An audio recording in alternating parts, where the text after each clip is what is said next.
And so please describe to me what the aesthetic look is exactly. Well, like this guy here. Yeah.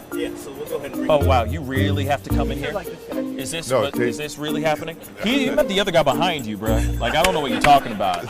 I'm right into that bad boy. You can stay right there, behind the camera, behind the camera.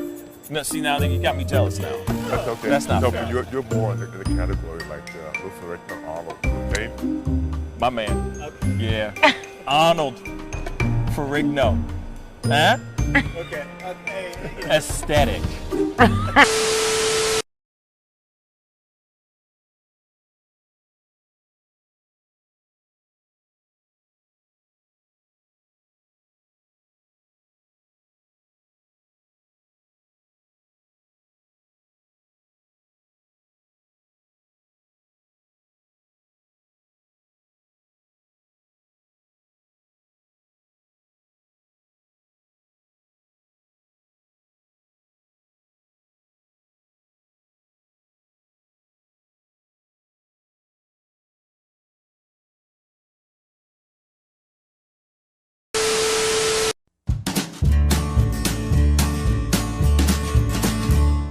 That's great, partner.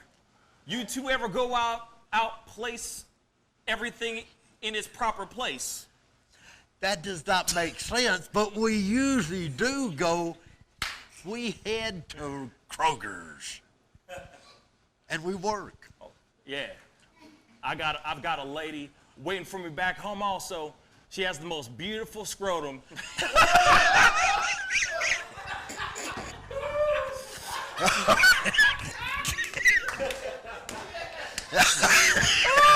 oh God! And when she sings, she sounds just like a puppy dog.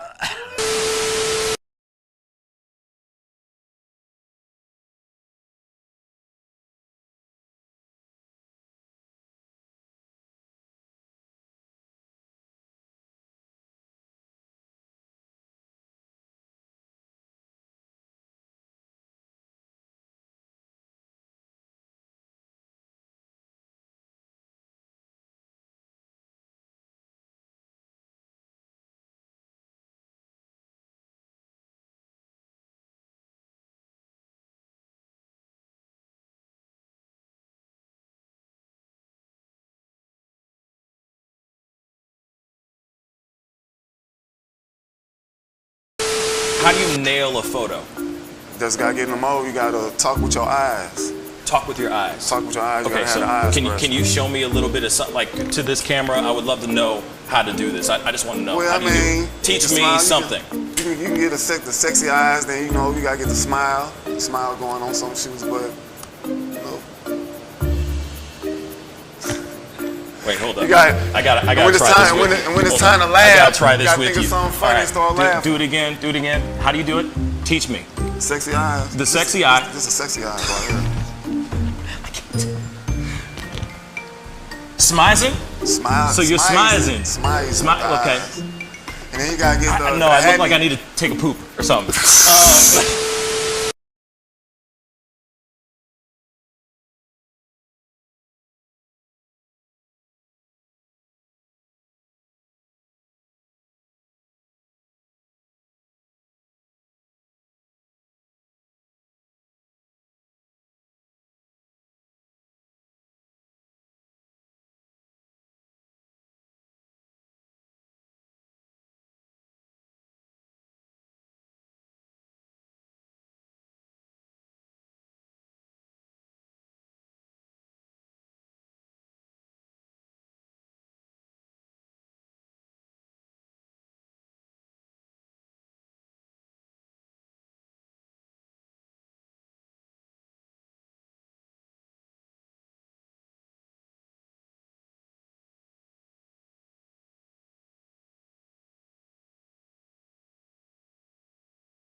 Each words were like little toy guns. No sting, no hurt, no one, just a bang, bang.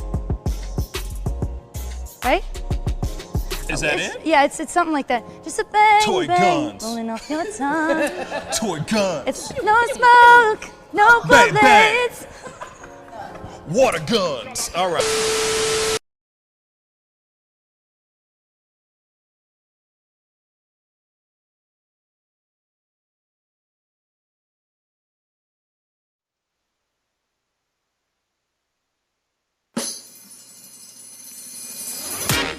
Pascal.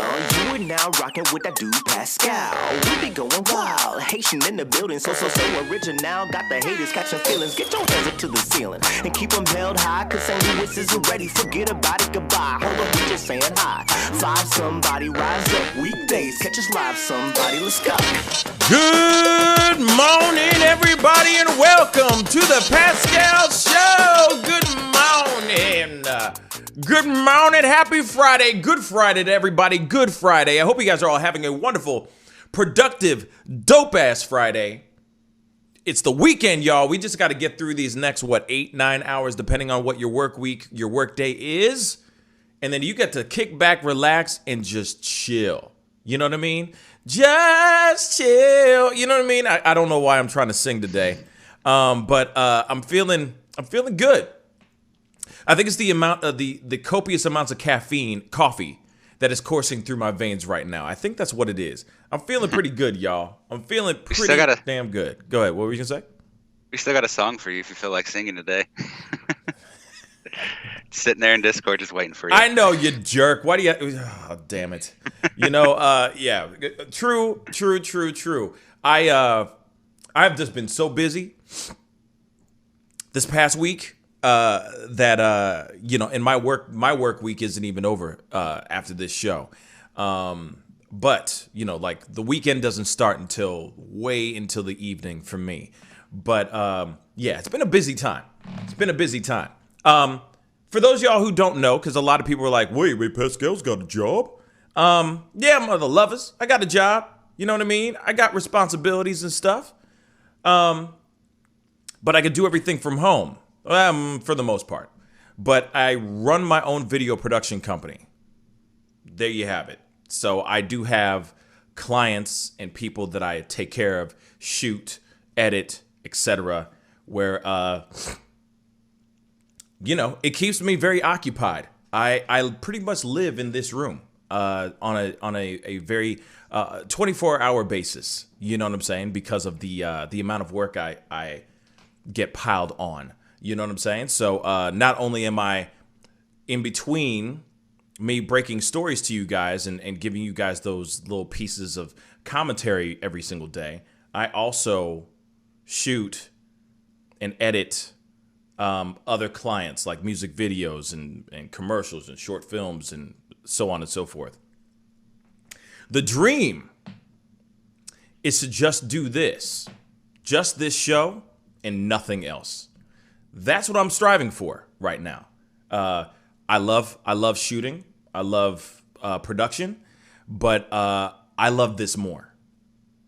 And so I'm trying to turn this into my main thing and the other one to be like the side thing, and then slowly that turned into not a thing, if that makes any sense. You know, baby steps just so you guys know, because I know a lot of people were like, wait, why aren't you doing a show tonight? I don't understand. It's because I got projects. I do projects. I get deadlines. I got things I got to finish by a certain deadline for particular clients. You know, so on and so forth, and of course that sometimes eats into my time on the show, being able to stream as much as I do, and all that. You know what I'm saying? What were you gonna say, David? I was gonna say it's like working towards the dream job where you actually enjoy what you're doing. Yeah. Yeah. I think you're gonna get there. It's growing pretty good, and you're good at this, Pascal. I think you'll go far. Oh, shucks, man. Thank you, bro. Thank you, man. I mean, you know, I couldn't do it without you, bro. You know what I'm saying? Like, real talk. Couldn't do it without you, man.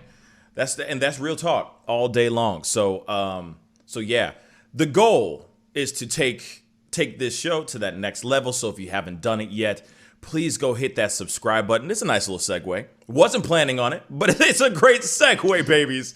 So please hit that subscribe button if you haven't done that yet. Obviously, as you already know underneath, if you see it, we are working our way towards 50,000 subscribers. If you can, just simply go over there, hit that red button down below. That would really mean a lot. And if you already are a fan or a supporter, you know, a viewer of this show, and you want to support, please click on that join button. That would mean a lot, y'all. It's $4.99, just $4.99 a month. It's cheaper than your Netflix, y'all. If you still use Netflix, because, you know, there was that movie called Cuties that really destroyed everything. But anyway, if you do still have that, that's cheaper than Netflix. And it gets you a whole bunch of access to a whole bunch of stuff that that I'll be starting to put out starting next week. So the join thing is just brand new, just so you know. So it helps fuel the show, keeps this thing moving, and also helps me not have to do that one project or that one video project for another client. It keeps me being able to do what I do here on a daily, almost literally daily basis. So please hit that. I'd really, really appreciate that. All right. And for those of y'all who have joined, man, thank you. I appreciate all y'all for joining. I know that we have, I just started it like 3 days ago. And the fact that the people that have already joined is still just amazing. You know, the amount of people that have joined so far, it is surprisingly dope. Let's just say that. So if you haven't done it yet and you're interested, please give it a shot. You know, $4.99 a month. Click that join button and join the family. For those of y'all, real quick, before we go into all this stuff, because I got a guest coming on at 10 o'clock, so we got to jump into the news and everything. And I'm going to tell you who this person is. If you haven't been on our Discord, which you should have joined already, or if you're not looking at the community page, which I try to put the stuff on the community page too. We do have somebody coming on, which I'll explain here in a second. But what was it? I totally forgot what I was going to say. It just literally slipped my mind. Son of a gun. You're too busy. No. It literally slipped my mind. I was going to say something. Now it's gone. Oh, I hate when that happens. It'll come back to me. Yeah. It'll come back to me. And you don't even smoke. No, I don't. I don't. Literally, I don't drink and I don't smoke. I mean, I drink, but not like that. You know what I mean? It's very like I haven't drank in months. You know, but yeah, it's just kind of a no need for it type of thing. Anonymous, thank you so much for the $5 super chat. He just said $5 closer to that dream job, Pascal. Thanks for all that you do. Keep us unruly heathens entertained. You know, I'm trying my best to do that. You know, keep a nice balance. You know, of edutainment, like news and entertainment at the same time. You know, give you guys the news, but you guys get to like at least laugh a little bit. You know what I mean? Still bring in the conversation, still talk about things, but of course, you know. That's a good question. Winter's mute. Winter mute. What am I saying? He said, "Where's your big coffee?" Here it is. Let me drink that coffee real quick. Anyway, this is what I was gonna say. And thank God, because Mr. Super just said I can join from my phone. Woohoo! Thank God, because earlier, a few days ago, people couldn't find it. This is what I was going to talk about. If you can't find the join button on the page on your phone, you could go to your desktop and you could find the join button through there, through the live feed and on the YouTube channel. So if you're interested in looking to join, please go click that join button there, or you might see it underneath the feed right now. Hit that join button. That would really mean a lot. David, apparently your face is really fuzzy, and it is. It is. Uh-huh. Just so you know. Okay? But while you figure that out and get that fixed, hopefully you get that fixed, because you were looking so good yesterday. So good, yeah. Girls wanted to DM you numbers yesterday. Yesterday's show, they're like, damn, who dis? Anyway, before we go into this one of our main stories of the day, because like I said, it's not like I'm sitting here trying to talk about Mr. Kirk Franklin, but apparently there's more and more stories going on with Kirk Franklin, and there's more allegations that are coming out. Now, I want to make sure that is abundantly clear. These are allegations, okay? So before we jump into that, at 10 a.m. Central Standard Time, I have Dr. Joshua Grubbs coming onto the show. He is a psychologist professor that specializes in sex addiction, all right? He's coming onto the show to specifically talk about Robert Aaron Long's reasons for his mass shooting in Atlanta. And if you don't know what his reasons why, what his motive was behind the mass murder in Atlanta, his main reason was because of his sex addiction. Yeah. So I'm bringing on a specialist, a professional, a doctor to come on and talk specifically about if his motives are, if the reason behind him doing this is completely warranted. Like, if it would make sense. Or is this guy just talking a bunch of BS? That is the question right there. So, Dr. Grubbs will be on here at 10 a.m. Central Standard Time. Oh, and something very, very fun. It depends. It really depends. It depends. It depends on if you guys are good in the chats, okay? I just might turn on the phone lines, and he will be able to answer any questions that you guys might have live on the show. How about that? So you guys get to actually ask him a question that might be burning inside you about this whole situation that happened a couple days ago in Atlanta. And of course I got to say, regardless, this story is heartbreaking and terrible. And the fact that there are people out here that are believing that it was because of his sex addiction, that's the reason why he went out and shot 8 people, majority of them Asian American or Asians. It's crazy to think that there are people out here that actually do believe that. Unbelievable. But we have Dr. Joshua Grubbs coming onto the show to debunk all of that ish. Hopefully. I don't want to ruin anything for you. Let's hear what he has to say about this situation. Okay? So let's jump into this story here. You know, we got some things to talk about. Kirk Franklin. As you know, we have been keeping an eye. We've been keeping an eye on Kirk Franklin. Okay? Like crazy. We've been keeping an eye on Kirk Franklin and this story with Carry On and how there's been allegations and all that, right? Well, we saw the interview. Okay, we saw the interview. We all sat through the interview together. The Tamron Hall interview where Kirk Franklin and his wife sat next to each other and addressed the world about all of this ish, right? Well, now there is audio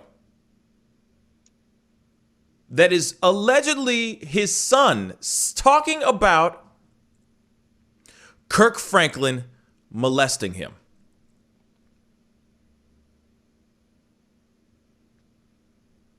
We're going to listen to the audio, okay? Because, I woke up this morning and I saw this and I was like, what? What?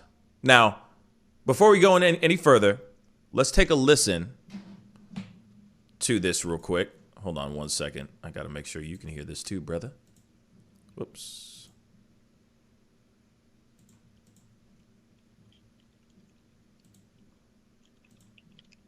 Oh, what? No. Sorry, guys. Give me 1 second. There we are. Okay. So, there's no visuals. This is just. Thank you, Lady Justice, for the $10 super chat. Thank you so much, sweetheart. Thank you, thank you, thank you. Okay, so this, she said, because it's payday. Yeah, it is Friday, right? So, this is the audio. I want you guys to hear it. It's really hard to hear, okay? So I'm going to try to play it a couple different times, okay? So let's take a listen. Hopefully it's not too loud for you guys. Here we go. This is classic. After everything I've been through, you can play his music tonight. You showed your ass tonight, people. They can play my Molested music. Did you hear that? Let me play that one more time. I'm going to play a little bit closer to where he says the line. I want you guys to hear this. Hear it. You showed your ass tonight, people. They can play my Molested music. You hear that? One more time. You showed your ass tonight, people. They can play my Molested music. You hear that? Let's play a little bit longer. You showed your ass tonight, people. They can play my Molested music. Everything I've been through, you can play his music tonight.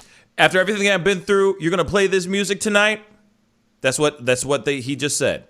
Allegedly, let me just say that again. Allegedly, this is Kirion saying this. This is Kirk Franklin's son saying this. I want to make that abundantly clear that this is alleged. This is all alleged.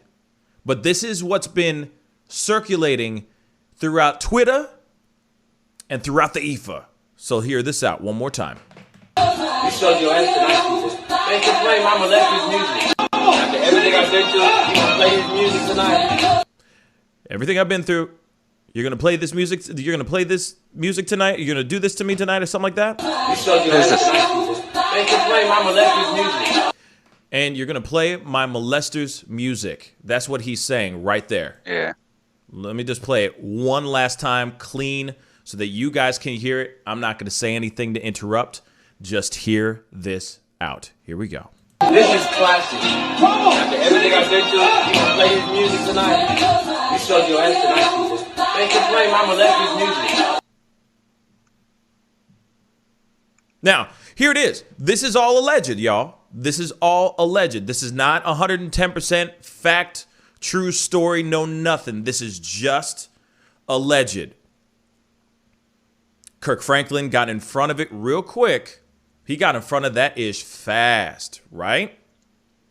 Soon as he found out that audio had leaked, was out there, he got in front of his camera, his phone, and he was just like, you know, we have so many problems with our son and, you know, all that. He did his whole thing. He did his whole plea. Then he went to Tamron Hall. He even went to Tamron Hall and said his thing.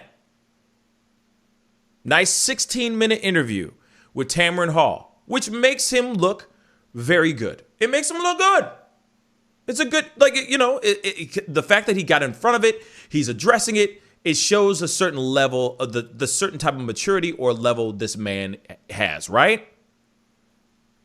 I mean, there's different sides to every story, right? There's always two sides to every coin, right? But then you have Kirion. Man, I'm never going to get his name wrong, Rion. Sorry. No offense, my brother. If you watch this, first off, hi. And second, my bad. But here's the thing. The thing is that you got somebody who is putting out this thing. We've talked about this before, where it's the concern of everyone that's watching this going, is this guy being real or is this full on a cry for help? This could very well be a cry for help. Now there's audio that's leaking saying allegedly that's Carry-On's. Thank you, no. Carry-On's voice saying that about his own father. While the music in the background is Kirk Franklin's music, you kind of put two and two together and you know, we're all social media sleuths out here. We're all digital detectives. You feel me? So we're all doing our deep dive. We're all looking into this. At the end of the day, signs point towards this being Carry-On, alleging his father molested him. That's absolute madness, y'all. Now, here it is, though. We can sit here and speculate all day long, right? We can do that all day long. But the only way we're going to get the full truth is if Carry-On comes out and speaks on it with the quickness. He's put out all kinds of stuff all over social media, all up on his social media platforms and all that, being like, it's time. Yeah, man, it's time. It's time. It's time to talk. Okay, talk. Speak on it, baby. Say what you need to say. And let's keep it moving. If you are doing, if Kirk Franklin did those terrible, unforgivable things to you, and this is actual truth, then you need to get on that Tamron Hall or that Oprah or that Gail and just start speaking on it and start spitting the truth. I think this recording is particularly interesting because it sounds very real to me. It doesn't sound staged, just because of how hard it is to hear him. If it was staged, I think they would have made it clearer. So this does seem like a legitimate statement from him that someone just happened to record.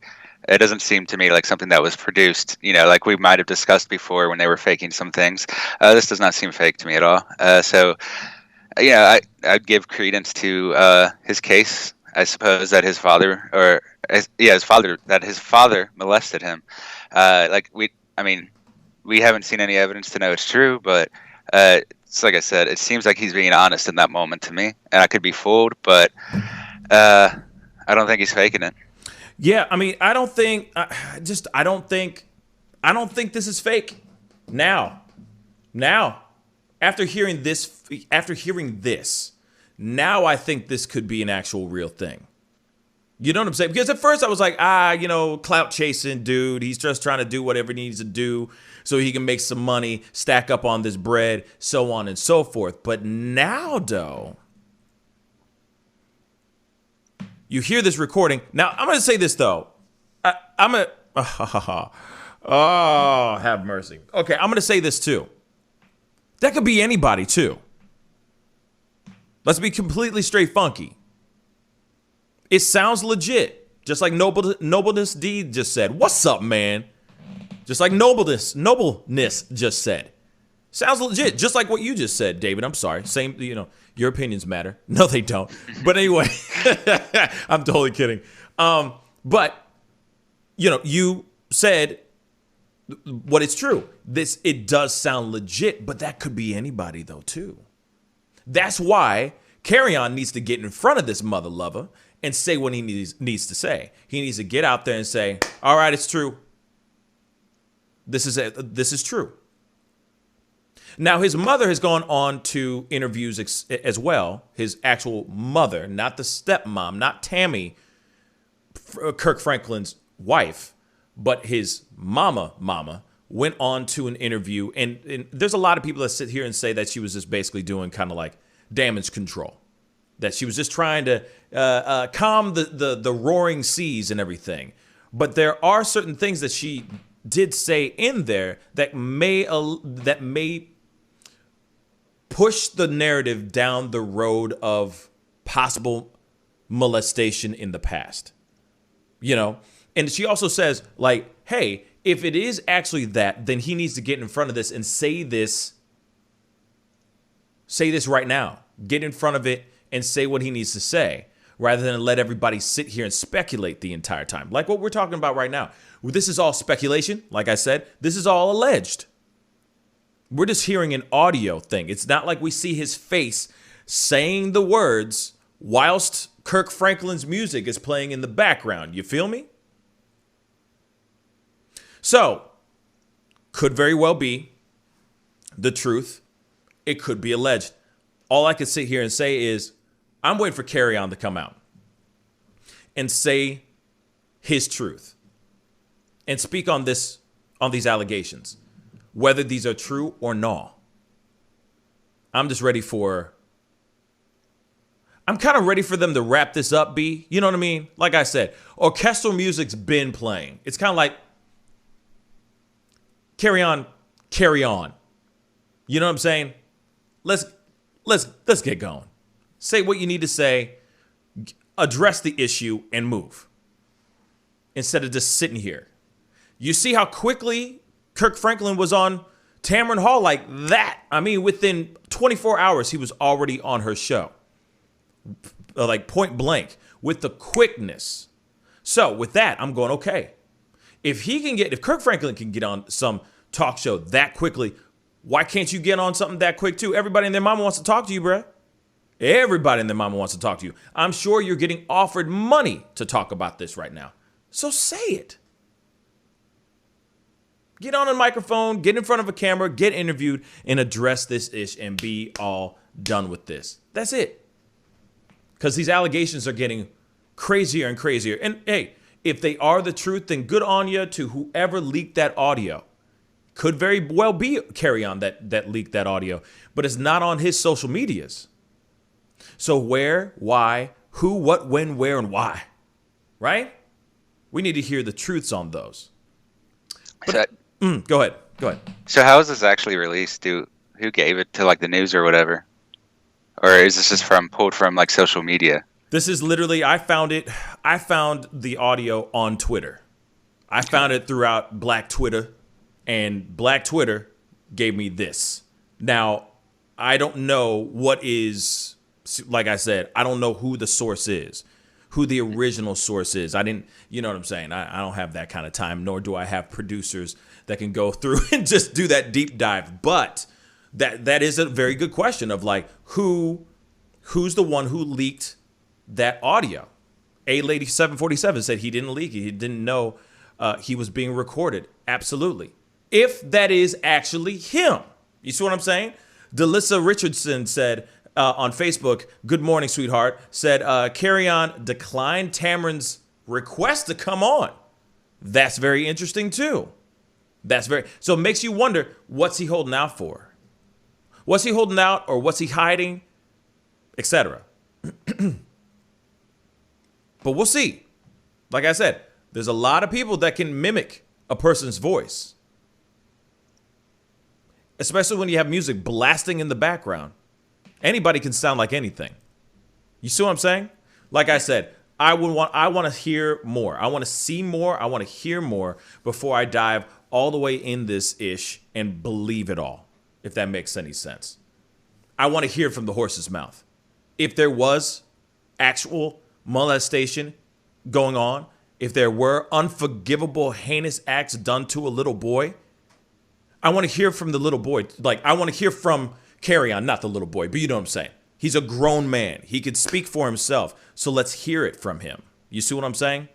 That's what I want to hear, at least. Now, real quick, because we got to, we're going to be jumping off here very soon to bring on Dr. Grubbs here very shortly. But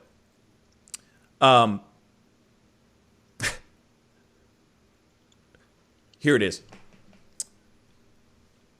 We got to jump into the next story, or not the next story, because we don't have time to put it all in right now. Question, though, to everybody, because I know everybody's still talking about this. Actually, you know what? We gotta jump in. We gotta show this clip. It's not good. Zack Snyder. It is officially Zack Snyder Day. There's a lot of people that are very, very excited about the new movie that just dropped, Justice League, Zack Snyder's Justice League. Everybody and their mom is really, really excited about it. There's a clip that just recently happened, and it's bad. Okay, but before we jump into that, because this is going to be a very short, very, very short story. But if you've seen Justice League, did you see the new Zack Snyder's Justice League? What did you think? Was it any good? We got to talk about that for 2 seconds. All right, David, did you get a chance to finish it? Yeah, I did. What did you think? Yeah, I thought it was pretty good, actually. It improved most of the problems I had with the original version of Justice League, which I did think was pretty boring and definitely a bad movie. But this one is much more coherent. It's 4 hours long, but it doesn't really feel that long to me. I was surprised about how much time went by while I was watching it. And the main thing I really liked about it is that all the new characters that weren't introduced in previous movies, like Cyborg and The Flash, and even a surprise character, are given a lot more time. And So they actually have character arcs now, and they have a story, which is pretty important to making a good movie, in my opinion. I particularly thought the new stories for Cyborg was really good because we didn't get much of a background before, and he's much more of a focus now, and it ties it all together much better, I think. Not to mention the CGI improvements were great. Yes, Steppenwolf now seems like an actual character to be for the threatened most by. part. He's not, and I thought his armor looked much better. He's not just this like one-note character. He actually has a personality now, which makes him an interesting villain, and he wasn't before. Yeah, one thing real quick is, okay, so I was just looking at everybody's comments. Some people are like, yo, Panda Loco said Lois Lane's hot redhead stopped Superman cold. Some people, Delissa on Facebook said she really liked the character arcs, but it was a little long. It was just okay. Let me just say this. All right, real quick. Bruh, it was great. I really enjoyed it. It was, 4 hours long, but at the same time, I didn't feel like it was 4 hours long. But also, it was also, because my day was so busy yesterday, I was doing bits and pieces throughout the entire thing. So I was seeing one part here, one part there, one part here, one part there. But I was sucked in. And I feel like if I sat down and watched it in one sitting, I would have been absolutely enthralled. That's just me, I loved the whole sequence, and when they were, I don't want to ruin anything for anybody, but if you've seen the original, the crappy version of Justice League, you already know this part. But when they wake Superman up, the whole sequence around that was just dope. CGI was a lot better, for sure. The arcs, like, finally you gave the black dude a story. Thank you. Thank you. No, because Cyborg didn't have nothing in the last one. And they finally gave him a story in this one. And that was really, really, really, really great. So first off, I'm going to say this, because the reason why I want to say that is because of something I'm going to show you guys here in this video. And unfortunately, we have a very short amount of time, so I got to throw this up before we have Dr. Grubbs on. But the story arc, everything I thought was very, very good. They finally said so many things that I feel like were left just out. You know what I'm saying? Just left. On the cutting room floor, you're just sitting there going, what the hell happened? Why is this person here? There was a lot of things you're like, wait, that connection doesn't make any sense. This doesn't make any sense. That doesn't make any sense. You know what I mean? And so with that, it was nice to see things fully fleshed out. This was a much, much more robust version of Justice League. And obviously, this is the vision that Zack Snyder had going into the movie. And it was nice to have him be able to finish it in the way that he wanted to do it. Now, if you don't know, and this is also leading into this clip. Now, if you don't know why Zack Snyder had to step down, or like they say, it's alleged. They say that he either got fired or he stepped down from the movie is because of this. He was shooting the movie, he was shooting the picture, and he and his wife lost their daughter due to her taking her own life, okay? Obviously, any person that has to bury their own child, especially in such a terrible circumstances, you're not going to be able to run a full production of a movie. You need time to grieve, right? So he goes and does that, and then Josh Whedon comes in and just annihilates his vision. I mean, it just annihilates it, okay? Sorry for going into fanboy and getting nerdy for a little bit, but just roll with me on this, guys.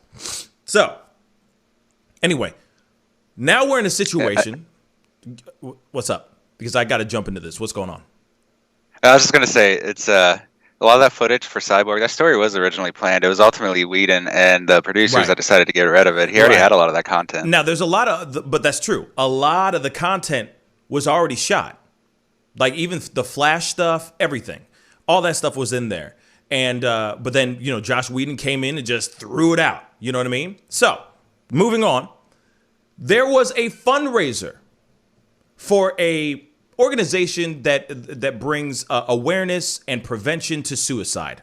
Okay, and Geeks and Gamers is apparently I didn't know this, but they are an alt-right website, YouTube channel. This is all new to me. Okay, I only know a little bit about Geeks and Gamers just because of seeing certain things where they're reviewing movies or they're talking about, the nerd talk. You know what I'm saying? Like fanboy stuff. You know what I'm saying? So they had a fundraiser, like stream-a-thon, where they're showing video and all that they're doing one big live stream and they're raising money for suicide prevention, suicide awareness, right? They bring on, because it is the day, it is Zack Snyder Day. It's Justice League Zack Snyder Cut Day, right? So they bring in the man himself, Zack Snyder. And this happens.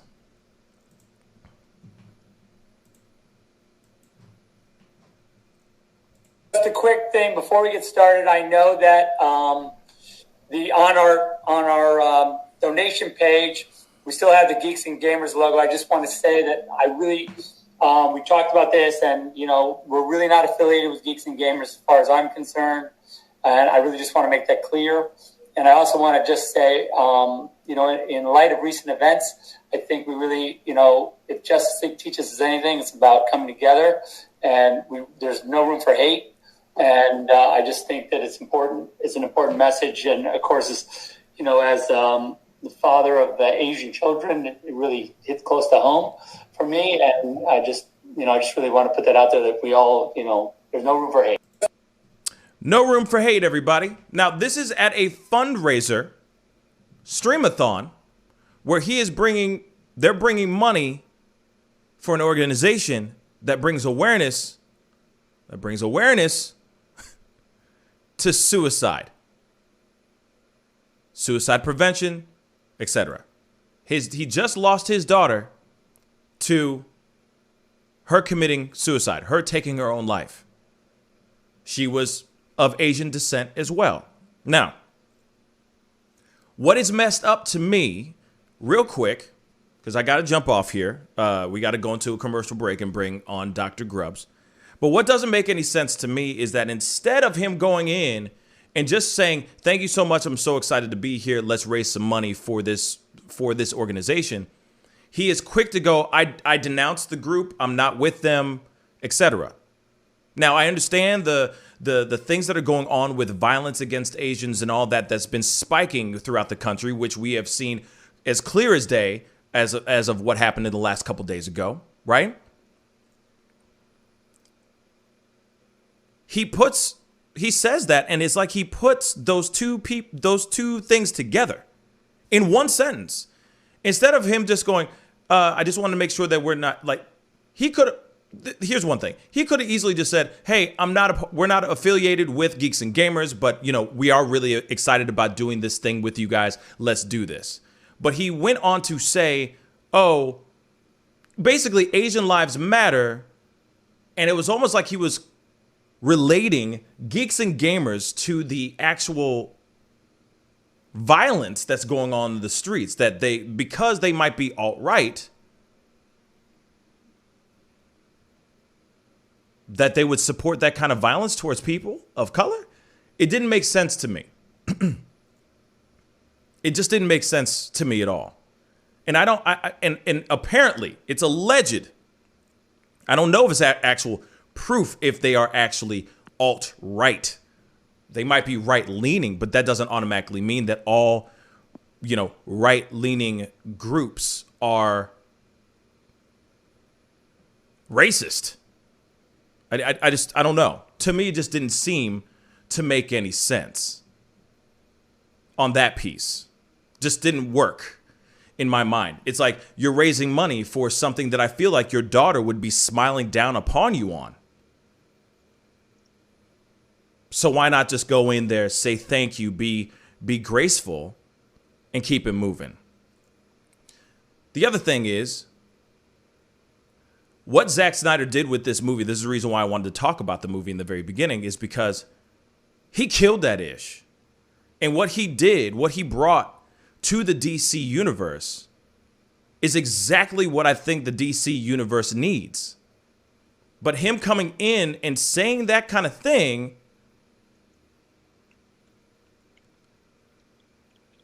doesn't that ostracize him from that side, from that other side of the world, watching his stuff? Maybe he doesn't care. But at the same time, it was just like very interesting. It was just very interesting that he said that. Now, like I said, I don't know a lot about Geeks and Gamers, and I'm seeing people coming in and talking about it, like Spock, you can save me. Spock, can you save me? He says Geeks and Gamers do a lot of complaining about women. Recording was not clear and seemed a break in it. It like, oh, that's something else, I think. But you can see, like,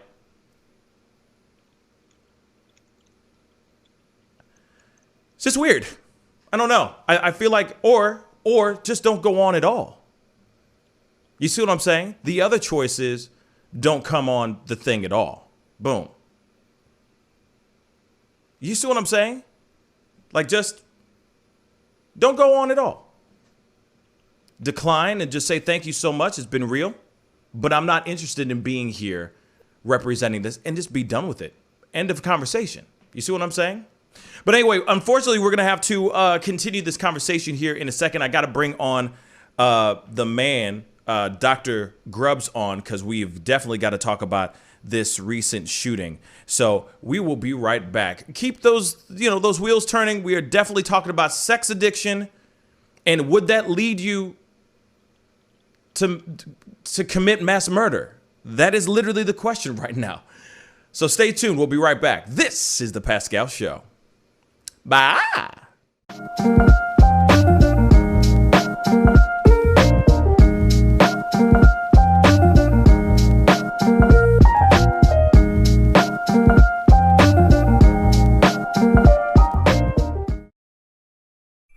Homeowners and property managers, if you're looking for effective and humane ways to remove wild animals and deal with the damage that they have caused, we have good news for you.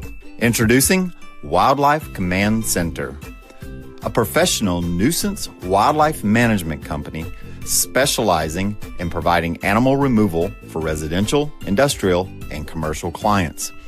We are the only wildlife company that checks 70 different areas on a structure to determine the answers to the following questions. Exactly which animal are we dealing with? How is the animal getting inside the home? What kind of damage is the animal doing to the structure? Once we get the answers to all of these questions, we develop and write up an action plan to resolve the animal issue completely and provide a quote to implement that action plan.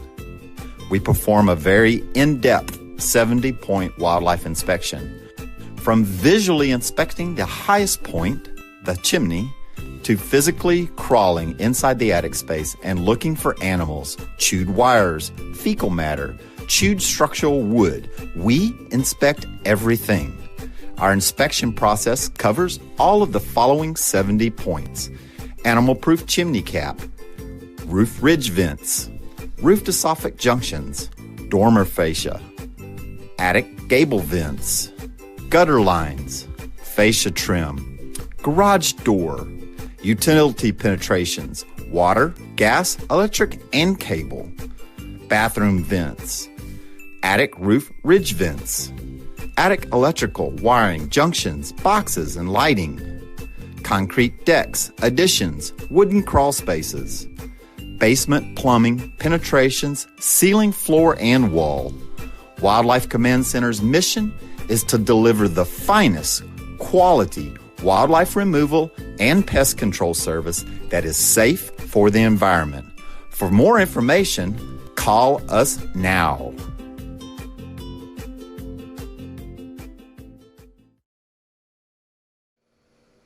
Hey, welcome back, guys. Thank you guys so much for tuning in and being a part of the conversation today. It's been a beautiful, amazing, and good Friday today. If this is your first time checking out this show, please go crush that subscribe button on our YouTube channel. I do this show Monday through Friday at 9 a.m. Central Standard Time, and I do an evening show at 7 p.m. Central Standard Time, Tuesdays through Thursdays. So be sure to crush that subscribe button. Hit that like button down below.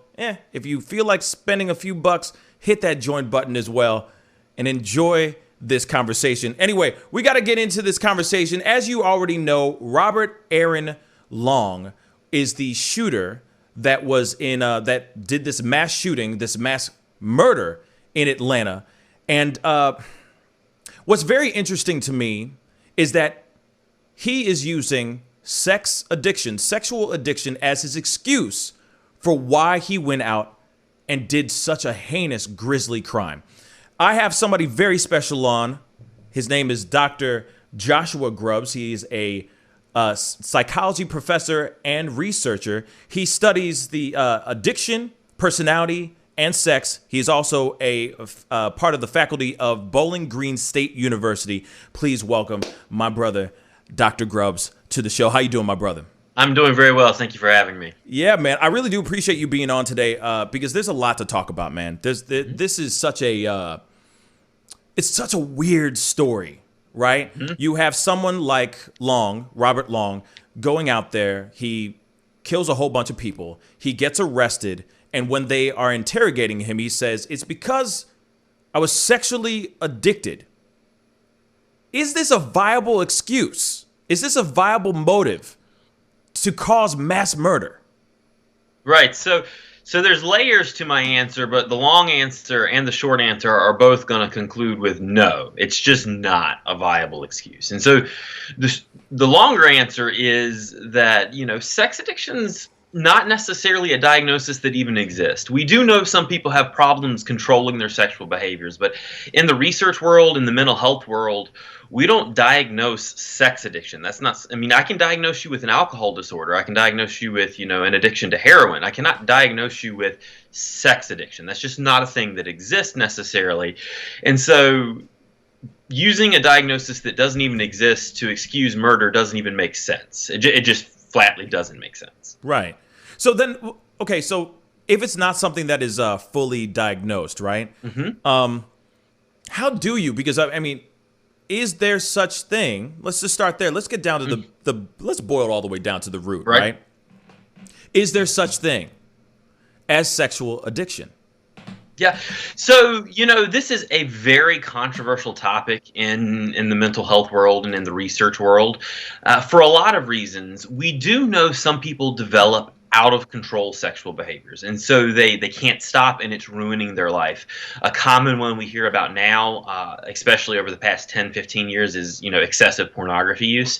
But in general, for decades and decades, really millennia, there's stories about people having out of control sexual behaviors. Now the question is that an addiction? And the answer is, we honestly don't know. We don't have a diagnosis right now that calls it an addiction. There is a new diagnosis coming out next year in one of the big manuals that we use to determine what's a real disorder and what's not, called compulsive sexual behavior disorder. So we do have a diagnosis that kind of captures this notion of addiction, even if it's not formally an addiction, but it doesn't come out until next year. It doesn't come out until next year. That's correct. Okay, that's helpful. So then, when it comes to this gentleman, what could have been the reason why? Is this a racially charged? In your opinion, is this a racially charged crime, or is this something that he just had a mental break? As a mental health professional myself, I cannot stand when people try to say, oh, it was mental illness that led a person to do this. And so, of course, yes, he clearly, something snapped and he did a very terrible thing. Attributing that to mental illness or a mental break, I think, is a stretch. And I think when it comes to the race question, now, again, I'm not a scholar of race, but, there's a lot of sex workers in Atlanta. There are sex workers in any major city. And yet he chose to target Asian massage parlors and spas. He chose to target the women that worked at these spas. 6 out of 8 of the people that have died were Asian women. That is not a coincidence. Right. Now, we could argue, well, he went to, some reports suggest that maybe he targeted the places he used to frequent. He had a sex addiction problem, according to him, and he used to go to these spas and he targeted them. Well, why did he only go to Asian sex workers then? I mean, there's just layers to this that I don't think you can pull race out of it. I think race has to be part of the conversation. Yeah, because I feel like it's kind of crazy for you to not do the math. You see what I'm saying? Like, put 2 and 2 together and go, okay, majority, 6 out of the 8 people that were killed were actually Asian. And it's like, it's hard for you to just sit there and go, oh, no, it was because of a sex addiction. You see what I'm saying? And it's just, this is the part that really grinds my gears, because obviously if he had some sort of sexual fetish towards Asian women, or something of that sort, it just, I don't know, it just seems so strange to me for him to go from one thing, do this crazy heinous act, and then suddenly put it all on the fact that he is addicted to sex, to these massage parlors, that he said he was planning on going to other places in other states to attack certain other industries like that surround the sex industry.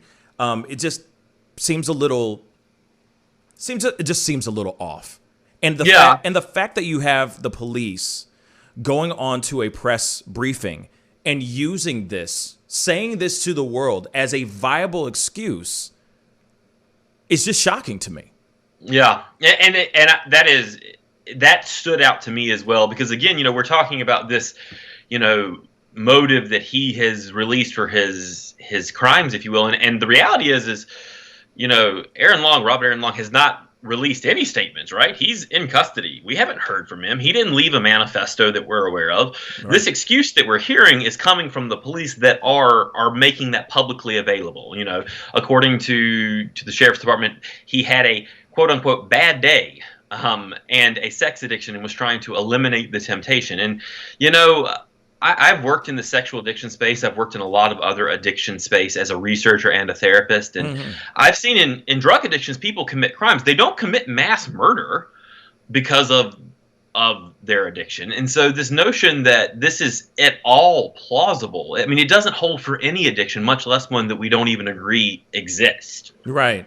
So then when it comes to this, it's like, because you have somebody who is saying sex addiction. Like, I can understand, like, if you're on drugs, you're addicted to heroin, or you're high, your mind is altered. You can go out there and do something crazy. You could do something heinous. You could do a crime. But when you're just, I'm sorry to say it like this, but when you're just sexually frustrated, you just go and pick up an AR-15 or a weapon and start shooting people. I don't know how that connects. Right. It just doesn't connect to me. Well, and there is no evidence in any literature that having a sex addiction or having compulsive sexual behaviors or whatever you want to call it, there's no evidence that should lead to violence. We know, I mean, we can argue amongst ourselves as researchers as to whether or not sex addiction affects the way brain circuitry works and blah, blah. I mean, it's really technical discussions. The reality is it does not alter your mental state in the same way that drugs do, and we know this. It's the same thing for things like gambling. They don't alter your mental state the same way. So saying you were in an altered state that led you to do so, it would not make sense as a defense for sure. So could this be another...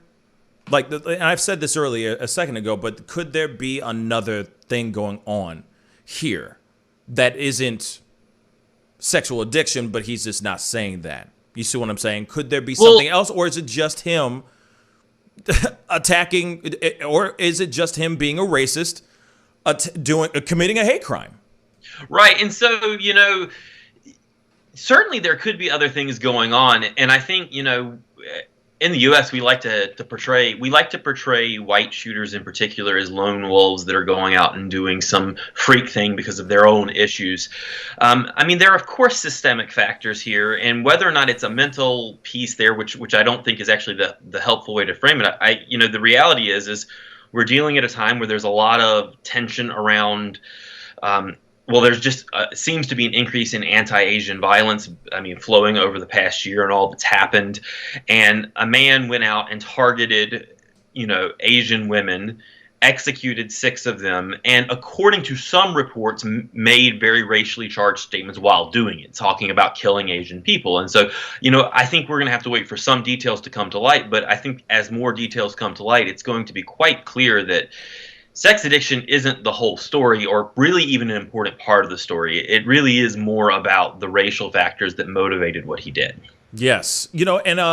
So what I'm going to do, thank you so much for that answer, and I really do appreciate you being on. So what I'm going to do is I'm going to open up, this is the first time ever, y'all. I'm opening up the phone lines right now. If you guys have any particular questions for Dr. Grubbs surrounding this particular situation, please give me a call, 314-766-4581, a very special version of Speak On It. I would love to hear your voices, and if you have any questions about this, please give us a call, 314-766-4581, all right? So let me ask you this, and this is kind of going off the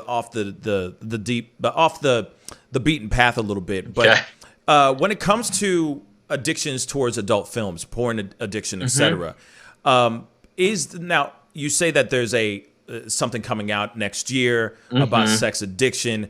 Does this also pertain towards adult films, the addiction towards sex, porn films, porn? Yeah, so this new diagnosis, compulsive sexual behavior disorder, would apply to, being addicted to porn or having a porn addiction, if you will, if that's your, one of your primary sexual outlets. And I mean, as a therapist, I have seen clients in the past that have lost jobs because they couldn't stop watching porn at work and things like that. So, some people do get out of control in their porn viewing for sure. So that could apply there, yeah. It's so crazy, but that's so crazy to me, just watching adult content at work. Yeah. But we do have a phone call. Let's get this. Yeah.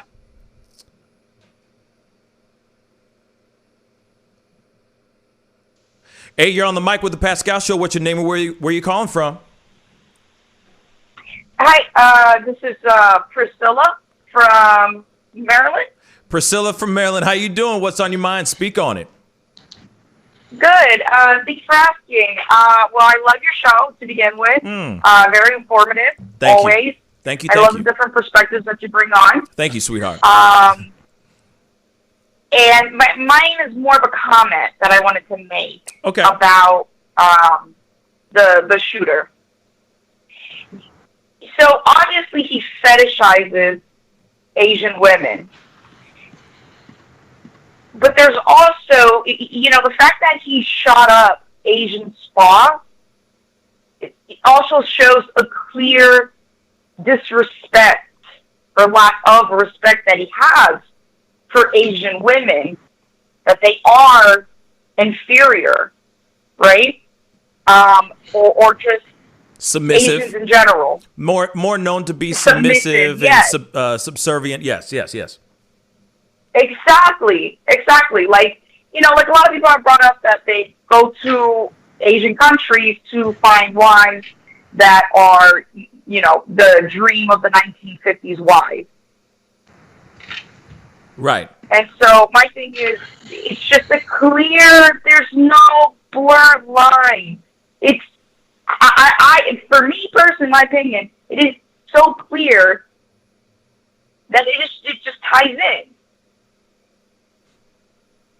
What are your thoughts on that, Dr. Grubbs? That was all. Yeah, and so, again, I mentioned earlier, I'm not a scholar on race and racism or anything like that, but, some of the interviews I've already done on this topic, I've talked about this, like, we know American culture fetishizes Asian women, whether it's via pornography or, via massage parlors or just, via dating apps that are just target, find yourself an Asian girlfriend or things like that. Like, we know that there is this fetishization of Asian women for various reasons. And so it's clear that Robert Aaron Long viewed these particular women as somehow being particularly sexual or particularly dangerous. I mean, he did not target sex workers. He didn't target white sex workers at strip clubs. He didn't target people that are working, you know, are advertising on Craigslist of other races and ethnicities. He targeted Asian women, and that, I mean, it's not a coincidence that that's the only persons that he was successfully able to target. And I feel like he heavily, you know, I feel like he was more than likely trying to proposition these women, you know, to find a wife, be it maybe he couldn't afford to go abroad or whatever the case was. And it just didn't work out for him because he thought that they're just property, that they're all just trying to find husbands, that they're all, you know, here to be rescued. Whatever the stereotype that he had in his mind, it didn't work out that way. So he's like, well, F y'all. You know, he already didn't respect them to begin with. And it's not to say that people don't respect sex workers. There's plenty of people who get services from sex workers that absolutely respect them. But they also, you know, or let's say if they do fetishize a certain, but it doesn't cross that line into hate. It's when you expect something out of them outside of what you give them money for. Yeah. That's very interesting. And that's when it becomes an issue. That's when things can become violent. Absolutely, absolutely. And they do. That's actually a very good observation there too, because then obviously if he's looking at them as lesser than to begin with, then when it comes to his, I'm assuming his anger, his expectations, but maybe he went there too often. They kicked him out. I mean, we don't know the timeline or the full scope of what made him go and do what he did. But the fact that this could get him so riled up and so angry to the point where he just, you know, how dare you do this to me type of thing. You lesser than human being, right? Not even a human being. It's his property now. So then he goes and he lashes out. So that could very well be what happened as well. But that's still racially motivated. That is still a racially charged thing. You know what I'm saying? Which, no matter how you flip it. Yeah. Exactly. You know, even if it is an addiction, he might have been cut off from being able to get his high. You know what I mean? But but the fact that he was only aiming at these particular women or these particular victims sings a different tune to me. You know what I mean? Most definitely. But Priscilla, thank you so much for the phone call. Thank you so much for the insight. No, thank you. I appreciate it. You guys have a beautiful day. You too, sweetheart. Bye. Thank you, doctor. Bye. I bet you never get tired of hearing "thank you, doctor." It's honestly, so it's a little bit weird because my brother's actually a medical doctor, and so I'm not used to actually being called Dr. Grubbs because, you know, I'm a professor, and he tells me I'm not a real doctor. But, you know, when I do hear it, I really do appreciate it. Hey, man, you got that PhD for a reason, man. You know what I'm saying? So phone lines are back open, 314-766-4581. Give us a call. You got a question, a thought, a comment, whatever, please give us a call. Love to hear your thoughts on this story. You know what I mean? I'm a PhD in life, so yeah, I should be called Dr. Pascal. You know what I mean? I'm a ninja when it comes to just dodging problems in life. So you guys should just call me Dr. Pascal from now on. You know? Why not? I'm totally kidding. Don't do that. Don't do that.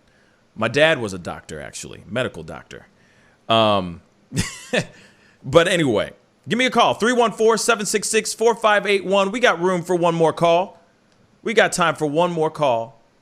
Don't be shy. 314-766-4581. Love to hear your thoughts on that. And what I liked about what Priscilla said was that it is very true that it could be looked at in that way, where he was looking at these women as submissive. He was fetishizing these women.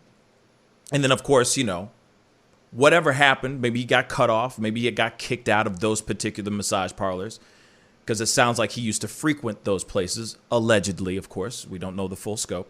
But it made him go out of his way to get angry and go and do what he did, right? And then all of a sudden use that as an excuse to say, oh, well, it's because of my addiction, because I go there all the time. It's just very weird.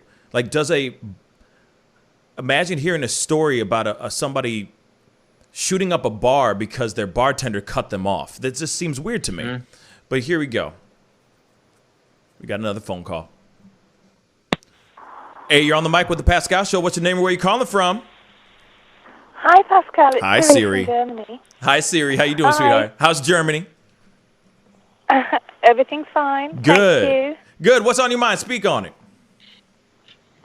Well, it occurred to me that just a little while back, a few of us were having a talk in the Discord that we are very at unease by this phenomenon that they call incels.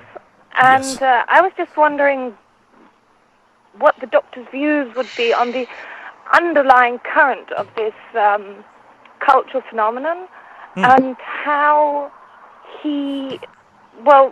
what he would say, how people have to be sort of aware of what the underlying factors here are from a psychological point of view, and how to tackle the issue, really. Right. Okay, so as I understand it, basically, what you're talking about here is the incel movement, or which is an abbreviation for involuntarily celibate movement, which is a very elaborate description for men who are at least stating that they're unable to get sexual partners, and they are therefore involuntarily celibate. They go by the name incels. It's very much adjacent to kind of the men's right movements and some of the very anti-feminist movements as well. These are all kind of mishmashed together. And I don't study that group specifically, but I'm very familiar with the literature around that group and the research that has emerged around them. And what we know is there is some population of men that frequent quite a few different message boards on the internet that seem to engage in pretty active hate of women. This would not, I don't know whether or not this has anything to do with this shooter's motives. I can't speak to that. I don't know. Right. We do know men that have identified as involuntarily celibate. These incels have committed murders in the past, that they've committed mass shootings. I believe it was Elliot Rogers 6 or 7 years ago that shot a bunch of college women in California, that kind of in that same movement. Wait, so real quick, just so I can understand a little bit better, because I've only heard incels a lot, right. So you just broke it down very nicely for me, and I'm sure a lot of other people that don't know what the hell incels are. Right. So you're telling me that I'm sorry, I'm not trying to make any fun of this, but in layman's terms, this is literally the involuntary celibacy. Basically, is men who can't get laid. Literally. Yeah, that is quite literally what it is. And I mean, there's a whole range of motives or self-descriptions about it, and there's a lot of blame in the incel culture on women for essentially not providing sexual relief to all men, but only seeking the most attractive and most powerful men and things like that. High value men. From what I'm hearing nowadays, high value men. I see. Yeah. Interesting. Okay. I'm sorry, I didn't mean to interrupt you. I mean, that ideology, it's hard to say how many men subscribe to it or how many men are involved with it. There's not like a club that's like, punch your card here that you're an incel. We do know, though, I mean, like, again, 7-8 years ago, there was a shooting of several college-age women in California by a young man who, was angry that none of them would be with him, and would not provide him with sex.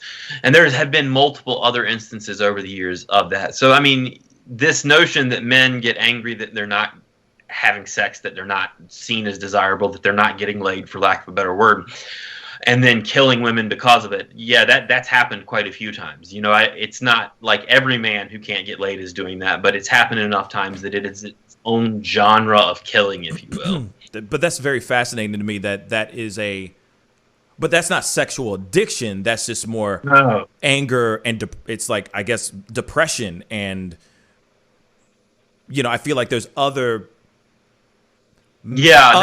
issues going on there deeper than just sexual addiction, right? Certainly, and that's why I say, like, this isn't an area that I'm an active researcher, although I am familiar with the research, because it is outside the sex addiction realm. And all of the people I've ever, worked with that have compulsive sexual behavior disorder or compulsive sexual behaviors, none of them have endorsed those ideas. None of them have been violent individuals. If having an out of control sexual behavior, if that is the situation that you find yourself in, there are therapists and resources that can help you. And I don't want anyone to think that I view or anyone else views, sex addiction makes you violent. That's just not true. Yeah. Siri, you still with us? Yeah, no, that was the clarification I was actually looking for, because the implication of the statements of the police after the shooting were that sexual addiction triggered the violence, but it would seem to me that the sexualized content is a way of contextualizing the violent impulse, but it's not actually the root cause of the violent impulse. It's just a sociological means of expressing or grouping together to turn violent impulses into action, as opposed to it being the root cause. And I was just wondering, about a clarification on that. So thank you. Thank you so much, Siri. Thank you for the call. Yes. Have a nice day. You too, sweetheart. Bye. Bye. It's it's very interesting. I appreciate you breaking that down for us, because, or at least for me, I'll be I'll be selfish here. I've always seen in that whole incels thing, or incel. It's an incel event, or it was caused by an incel, and I keep wondering, what is that? And then finally, this breakdown, it makes a lot more sense. It's just,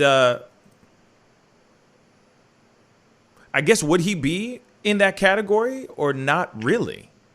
I have no idea, honestly, because again, we haven't heard from him, and I don't even know that we necessarily need to hear from him. But it's, that's a whole separate layer.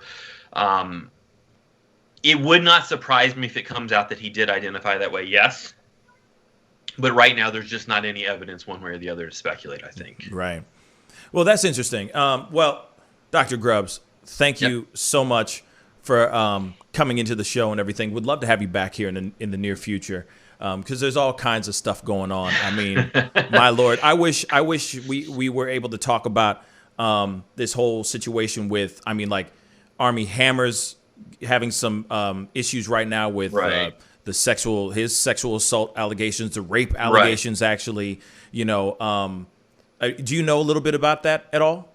I'm vaguely familiar. I haven't followed the story closely. It caught my eye when there were apparently some allegations of cannibalism or something like that. Yes. So it got really weird, really fast. And so, I've heard about it. I haven't followed it closely enough yet to be able to offer a coherent comment, other than, there is no context where cannibalism is a normal impulse. Right. So, Now, actually, I do have a question for you before we let you go, because I know you got things to do. You know what I mean? You got people to teach and all that, and education to give. But this is a theory that I have, and so let me know if I'm just completely wrong. Okay, but just roll with me on this. Okay, Dr. Grubbs. Okay. All right. Now, let's just say somebody goes into, because this is something I'm thinking about with the Armie Hammer situation, because that's the next story we're going to be going into once we jump off with you. But there's this theory that I have of, even with when it has to do with any type of addiction or any type of anything, actually. At first, when you go to the gym for the very first time and you go to the bench press and you can barely lift the bar, but as you get there, you start to lift the bar, then you start putting in weights, you start getting stronger, you start trying push-ups, and you know what I mean? You start adding different things, right? It's the same thing with sex, right? If you go and you have sex and you learn about the how it's done, and you try different positions and all that, after some time, you try to find something that's going to, I don't know, spike spice up the stuff that's going on in the bedroom. To Where the people point where, crave novelty. Right. So where you do one thing and then you go, whoa, I really did like that. And then you kind of just dive into, you kind of do a deep dive into this world that maybe you didn't really know existed. So when I look at something like Armie Hammer's situation here, it went from just regular, by the book sexual activity to, oh, let's really let's kick things up a notch and try to push things to the limit.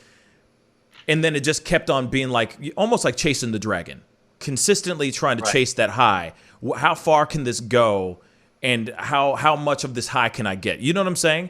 So I feel like it's the same thing with any person that maybe is a superstar, can easily obtain sex at any time he or they want, so that their sexual appetite expands and gets more and more graphic, if not more risque. Right. And there is at least some evidence that those things happen in some cases. I mean, it's still worth noting. You think about, folks like Tiger Woods, who famously claimed to have a sex addiction. Right. About things. To date, I don't know that there have been any allegations of assault, or certainly nothing in the cannibalism genre or any of whatever that kind of stuff that Armie's gotten into. And so, yes, people crave novelty. People crave, more of the stuff that they find stimulating and enjoyable. And it is possible to start diving deeper and deeper into different kind of kink scenes, or, getting into the BDSM world, or all of these other kind of sexual behaviors that are not what we consider, I guess, vanilla, or whatever you want to call it. Now, having said that, that's never a plausible excuse for doing things without consent or doing things that are violent.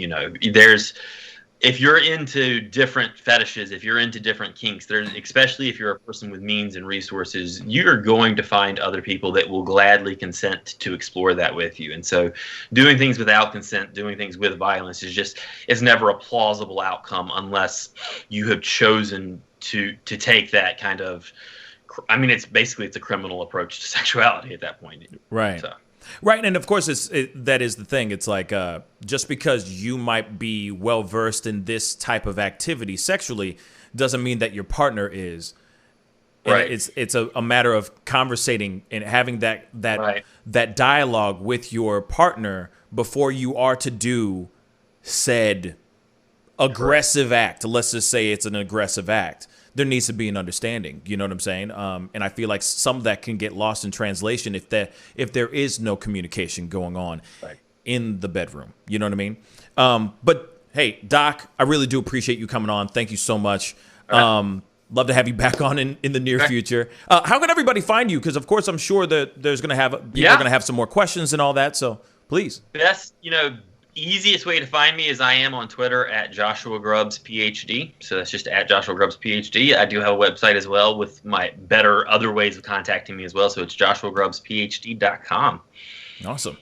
Well, thank you again, my brother. We're going to go into a quick commercial break. We'll be right back. This is The Pascal Show.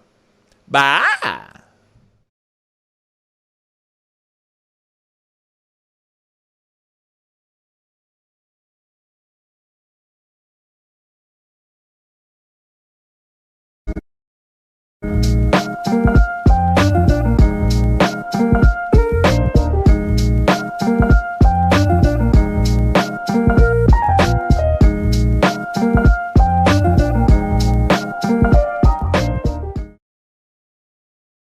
Peace and wellness for the holidays. Don't cancel them. Prepare, STL. Decorate. Make it as normal as you can, but slow the spread of COVID. Wear a mask. Wash your hands. Watch your distance. Prepare, STL, helping St. Louisans of color prepare and prevail. But you see how he makes these S's in his body right here? That's where he's hanging on, and then he's moving forward with the locomotion of his ribs. That is classic Missouri rat snake right there. So I'm gonna go ahead and grab him before he gets into a hole. Now, these snakes are not biters. They won't bite as long as you don't squeeze them. If you just stop them like this, it'll freeze them, and then you just gently pull them back. As long as you don't squeeze them, they won't bite. Yo, Mike, what's up, man? Guy? Good to see you, man. Yeah, so Sugar Fire. Yeah. Fully open, right? Yeah, we're pretty much open. You can't sit inside yet. Monday you can sit inside a little bit. We'll have 25% of the tables inside, and then we're letting it rip outside. So I know that there's a lot of people really concerned about staying safe and all of that. No, so what are you guys doing in regards to that? Well, we have extra people to clean, rub everything down all the time. Everybody inside's wearing masks. And we have those little stickers on the ground so everyone can stay 6 feet apart. Right on. The tables are all spaced out, inside and outside. Sugar Fire, open in full effect right now. They're staying healthy, they're staying clean. Go get you a rack of ribs. Sugar Fire, open right now. Thanks.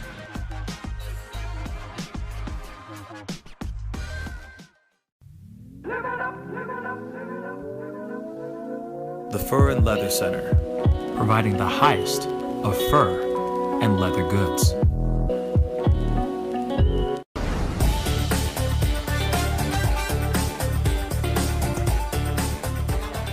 I'm sorry, I can't make this interview boring because this man is too exciting as a host. And I'm truly saying this, and if y'all can't do this, me and this man here is gonna leave and go somewhere else where we can get some love. I want everyone in the building to say, I love Pascal on the count of 3. 1, 2, 3. Wow.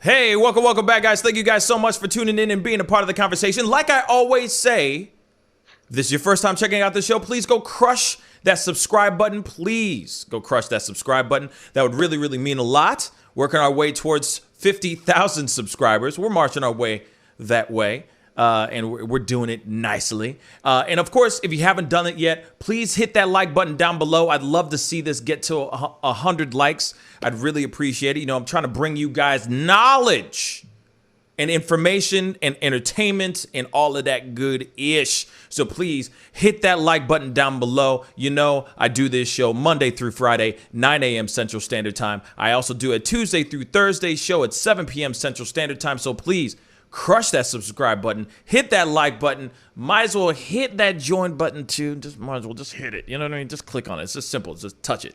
Just touch it and it'll do the rest for you. You know what I'm saying? And join in on this Pascal family chat in the chat room. Anyway, we got to jump into this next story. We have to talk about this. I already talked about this in the past. Armie Hammer. The story of Armie Hammer and his cannibalistic ways. It's very weird. It's a very weird story. But now it is grown. He is now being accused of rape. David's got the story. What's a guan, bruh? All right. So, like you said, just very recently, a woman has accused Armie Hammer of raping her. She said that the initial incident happened in 2017, and the police confirmed on Thursday, which is yesterday in the U.S., that there is an investigation being opened into Armie Hammer, and they are going to be looking into this case. Her name is, or at least she's been identified as Effie. That might not be her real name. It might be a pseudonym. And they gave a statement on Thursday. So her attorney, Gloria Allred, claimed that she had an affair with Armie when she was 20, and that the manipulation led on from there. Mm-hmm. Yeah, it's interesting. We got the actual video of the woman, the alleged victim, speaking out on these accusations and these allegations. So I want to show you guys this video so we can take a look at it for ourselves, because this is something. The details she says will shock you. I met Armie Hammer on Facebook in 2016 when I was 20 years old. I fell in love with him instantly. The relationship progressed rapidly, and the emotions from both sides became really intense. Looking back, it is now clear to me he was employing manipulation tactics in order to exert control over me until I started to lose myself.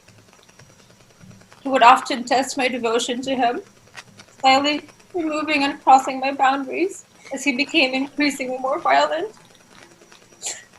He abused me mentally, emotionally, and sexually.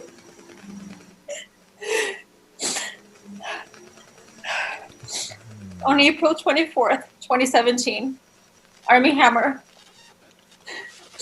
violently raped me for over 4 hours. He assaulted her. Allegedly assaulted her. You heard it from her. For 4 hours. 4. Los Angeles, during which he repeatedly slapped my head against a wall, bruising my face. He also committed other acts of violence against me, to which I did not consent.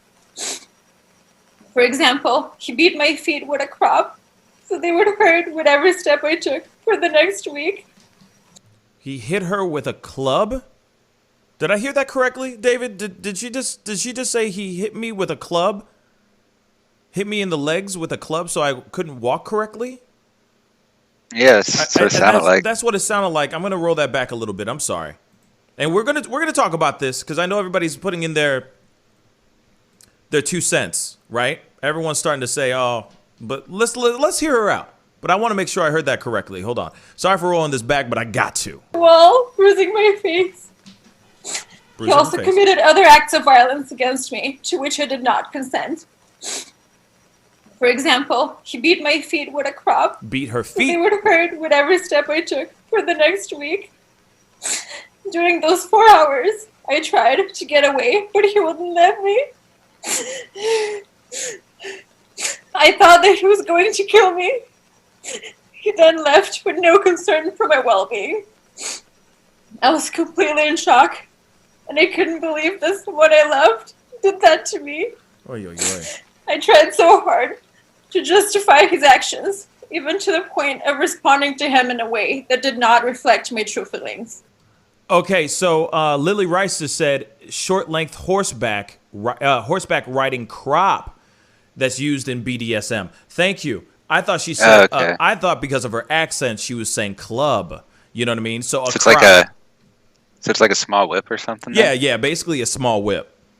A small whip. Nay. Okay, sorry. I'll stop. That wasn't funny. During and since this attack, I have lived in fear of him. And for a long time, I tried to dismiss his actions towards me as a twisted form of love. Now that he no longer has any power over me, I have come to understand that the immense mental hold he held over me was incredibly damaging on many levels. His abuse traumatized me to the point where for months, I wasn't able to stop crying. I couldn't sleep or I'd have night terrors. I was constantly emotionally distressed and I lost interest in living.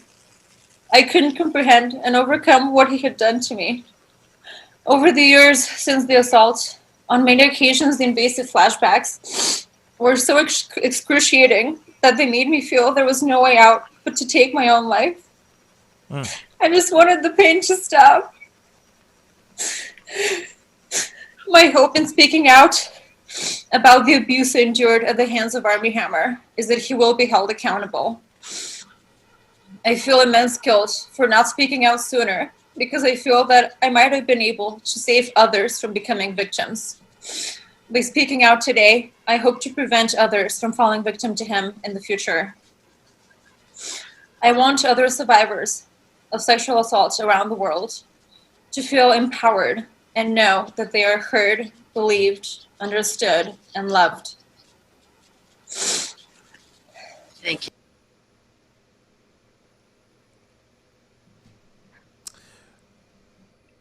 Interesting.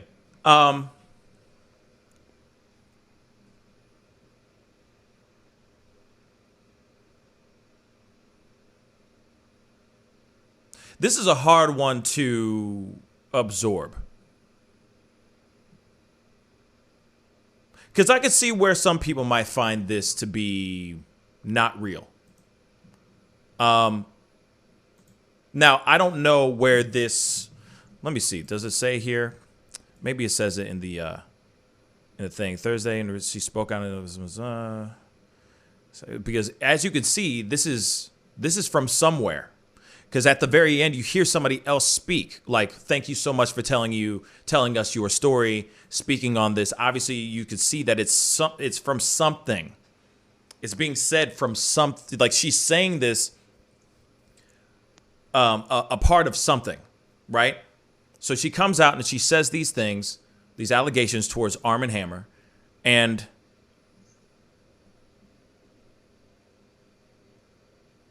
now I can see why. I can see where people might not believe it. I'll say it.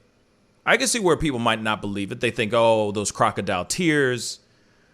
She's lying. She's making this stuff up. But we don't know. We don't know. Because she's coming out and saying this stuff, and there was other pieces of information that were out before that. And I can't sit here and tell and say that what she's saying is like, I can't tell you how authentic or inauthentic her experience was. What if it really was like that? What if her experience was treacherous and terrible, and she dealt with it and she didn't know how to fully compute it and deal with it the right way? So she comes out and says it. And not everybody reacts emotionally the same way, right? Like, whenever you go to a funeral, there might be one person in the room laughing. Let's be real. People deal with traumatic experiences in very, very different ways, right? So when it comes to this, I don't think it's fair for us to automatically say, oh, she be lying that quickly. She could very well be speaking her truth. This just might be very hard for her. You also got to remember, when somebody's going and saying something like this, right? Speaking on something, and I'm sorry, David, I'll throw it to you in a second, but let me just process this really quick. When you go and sit there and you're on a thing, you're doing Noli, exactly. It sounded like it was a deposition. So you're sitting there, you're on this thing, you're nervous as hell because you're about to tell people something that you probably never thought you'd ever say to anybody ever. You're nervous about it. You're embarrassed. There's shame. There's embarrassment. There's all these things. This whole big ball of everything. And you have to say this speech that you wrote out in your deposition so that everybody can hear this. And you also got to remember too, it must be so hard for someone who is a victim of some crazy thing like rape for 4 hours to have to tell the world that a public figure, a known movie star, did these things to you. The layers in which she is feeling right now are much more than just at the surface. This thing is deep. This is a multi-layered onion. So before we are to go and say she's lying, fake news, we have to look at this. We have to genuinely look at this and hear this woman or this person out. I don't know about you, but that's a lot to give out in a 3 to 4 minute deposition. That's a lot. And then you're processing it as you're reading it. And it's like, bruh, oh my God, these things did actually happen to me. And I can't believe I let those things happen to myself. How could I let myself do this? How could I be so stupid to fall in love with this person, this vile human being that did these terrible things to me, etc. We all have had that relationship that we've all said, man, I can't believe I did it that person for that long. Real talk. Damn, I fell for that. You know what I'm saying? Go ahead, David. So for this, a lot of people in chat were saying that she might be having fake tears or whatever. I mean, that is a possibility. I usually say I'd want to see additional evidence either way. Me too. But at the same time, I don't think it's necessary. Right. I'm sorry. I would want to see other proof as well. Like, you can't just take just what she's saying at face value and just be like, well, Armie Hammer did it. Well, no. But at the same time, we can't automatically rule out that this is all fake. Go ahead, David. I'm sorry. And yeah, so as far as her coming out now, this is a thing we've seen a lot. I'm still not entirely sure on the reasoning behind it. I mean, if you just look at the cases behind Cuomo recently, I mean, he wasn't even particularly up for election, but since the initial allegation of sexual, I think it was harassment at first, has since elevated it into over a dozen people, some of them claiming rape and more sexual assault than what we knew about before. And these women are encouraged. I think I don't know why they're encouraged, but I think they're encouraged because other people are speaking up. So these rich and powerful people can't as easily target them when there's multiples, and they get into the media a lot more quickly. And the statute of limitations for rape in most states is around 10 years, I think. So she's almost halfway there. If she does want to file a charge, it has to be within the next 5 years, or it's no longer going to be a viable case. And this does, like you said, kind of sounds like a bit of a testimony or something. I could see this if this case is legitimate and she pushes forward for criminal justice. This would, I think, be her witness testimony. That's what it sounds like to me. So if she actually goes into the court and files that testimony, that makes it more believable to me, because now she's facing serious crimes if she made it up. It's not just a loss of reputation at that point. So if she takes this testimony to the court, I'm more inclined to think it's true at that point, just because of it's very serious. Perjury is very serious, and not to mention, Armie Hammer is very rich, so that makes him very powerful still, and it could be dangerous to just throw up allegations like that aren't true. I can't really tell.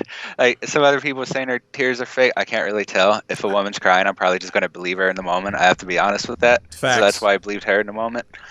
I think it's unfair because everybody cries. Everyone has different levels of crying. I mean, you have full on bawling out, you have weeping, you have crying, you have, you know what I mean? There's so many different levels of it. And I'm not going to sit here and automatically say, I will not be the first one to sit here and say, oh, this girl be lying. I will sit here and go, okay, I want to see more facts. I want to see the Carfax. I want to see the evidence. Let me see more of this stuff. You know what I mean? Instead of just automatically saying she is a full-on liar. It's just like when we were talking about a while back, Meghan Markle, for example. She said she threw the race card in there. And everyone's instantly going, deny. You see what I'm saying? It's BS. She's throwing the race card for no reason. This is the same situation in a way. This person's being accused of doing something incredibly bad. Okay. We have every right to have skepticism. Every right. Right? But at the same time, we also have to be respectful of the person that's making those allegations until we have the full proof out there. So when she said those things, I feel for her. Because at face value, gut reaction, I believe the situation. And until there is proof that shows either that backs her up or shows otherwise, I'm going to continue to think that what she's saying is her pouring her heart out and doing something that I feel like no one should ever have to go through, which is doing a deposition about being raped. Period. By a superstar. Now, there's a lot of other things, like she was saying that she was raped for 4 hours. That's a long time to be raped. But at the same time, I keep thinking about this. And I hate to paint the scenario or paint up the idea. But let's speak on it here real quick. Hold on. Natural Resources, thank you so much for subbing. Bang. Hi, new sub. I see you. Okay. You got to play this into consideration, right? You're going, how could she be sexually assaulted for 4 hours straight? Well, if he really is into BDSM, she could have been tied up for 4 hours with him doing whatever he wanted to her. If he really was deep diving in, like if he really was immersing himself in the world of BDSM, she could literally be tied up while he is just literally sexually torturing her for 4 hours. That's very possible. That is very, very possible. So as long as if we are at first to sit here and go, oh, this is not true. 4 hours, that's impossible. Think about it. You got to remember, this is a man with a lot of money. You know what I mean? I imagine it was spread out. It wasn't like a 4 hours of constant. I don't know. Like, probably was more of a prisoner. Like you said, I would imagine she was probably tied up or something. Yeah. Probably started off as BDSM, and then she's like, "Yo, let me go. I don't want to do this." And he's like, "No, I'm going to do it anyway." I see that as a possible scenario there. Or she's going.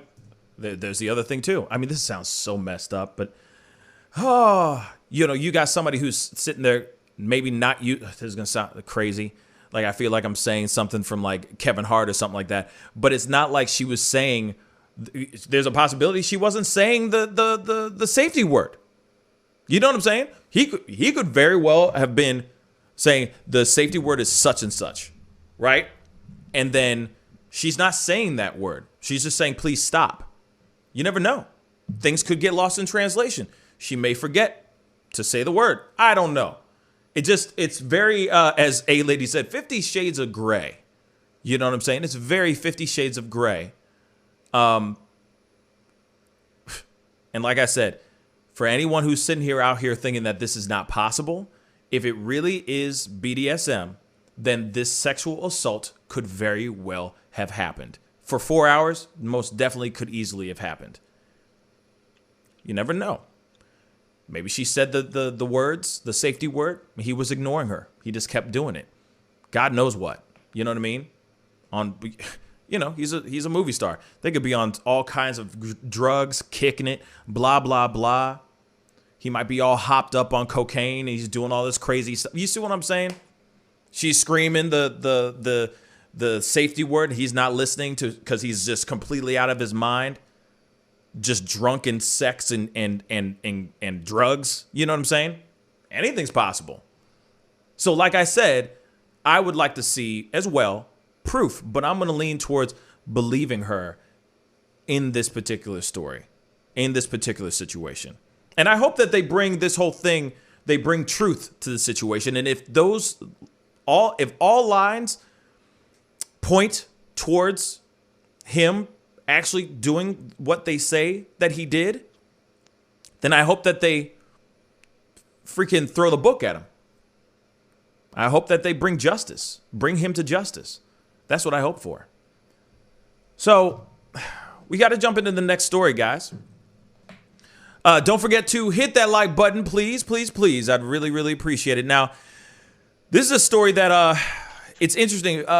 Mainstream media really isn't talking about this, and I saw this online somewhere, and this was kind of bothering me, and I felt like we needed to talk about this. This has to revolve around a man named Marvin David Scott III. Now, this man is no longer on this planet. He died while he was in jail. Why? No one knows. They are saying certain things that seem a little odd. So, let's just bring up this article right quick. So, it says right here, man who died in Collin County Jail was having a mental health crisis. This is what this is what one of the attorneys was saying. Okay, so I want you to know that this guy was being arrested for on a minor drug possession charge, marijuana possession charge. He had a joint in his possession, and he was arrested.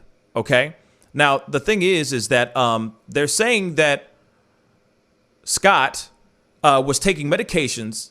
Let me get this a little bit bigger here for you guys to see too. So Scott, who is black, was taking medications and had not experienced an episode related to his mental health issue or his mental illness for at least a year. In previous encounters with law enforcement, he was taken to facilities to retrieve treatment instead of being incarcerated. This is what his lawyer said to NBC5. All right. Scott was diagnosed with schizophrenia and was suffering from a mental health crisis at the time of his arrest.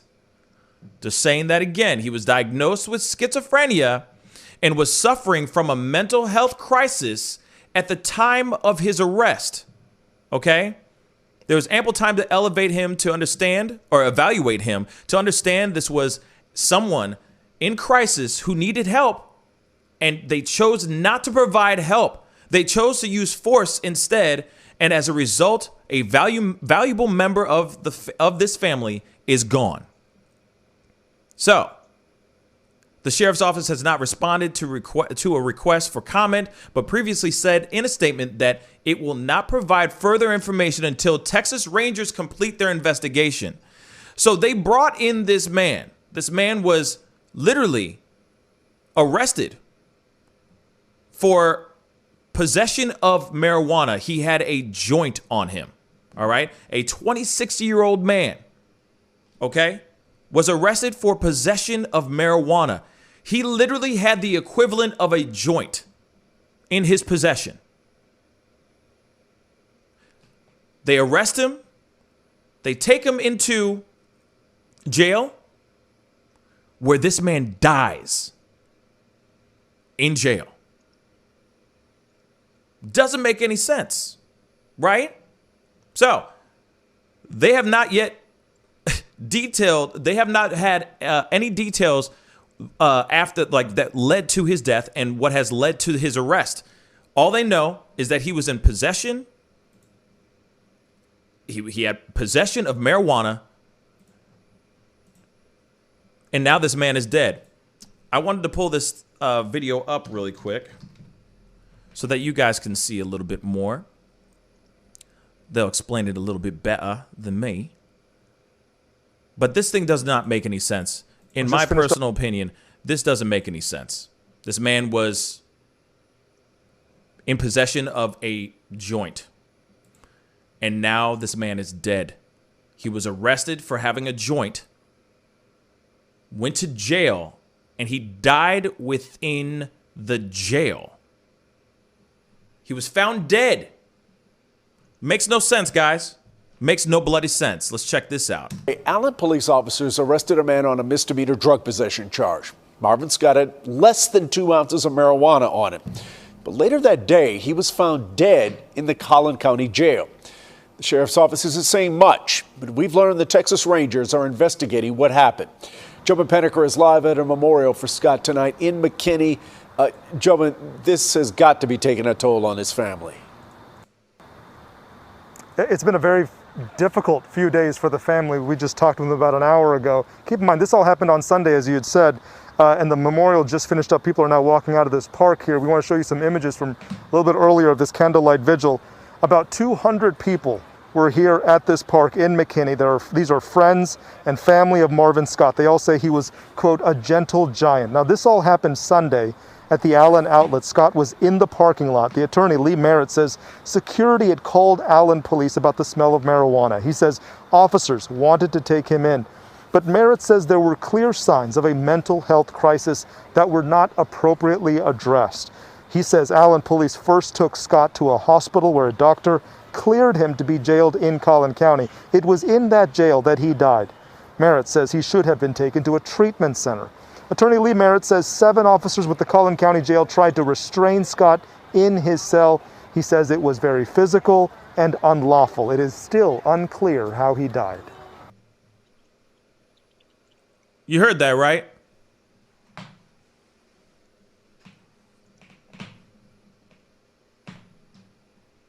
Other opportunities, other situations, like I read in that article, there were other situations that he had where they brought him, they took him into the proper facility that he needed to be in because of his mental illness. He was diagnosed with schizophrenia.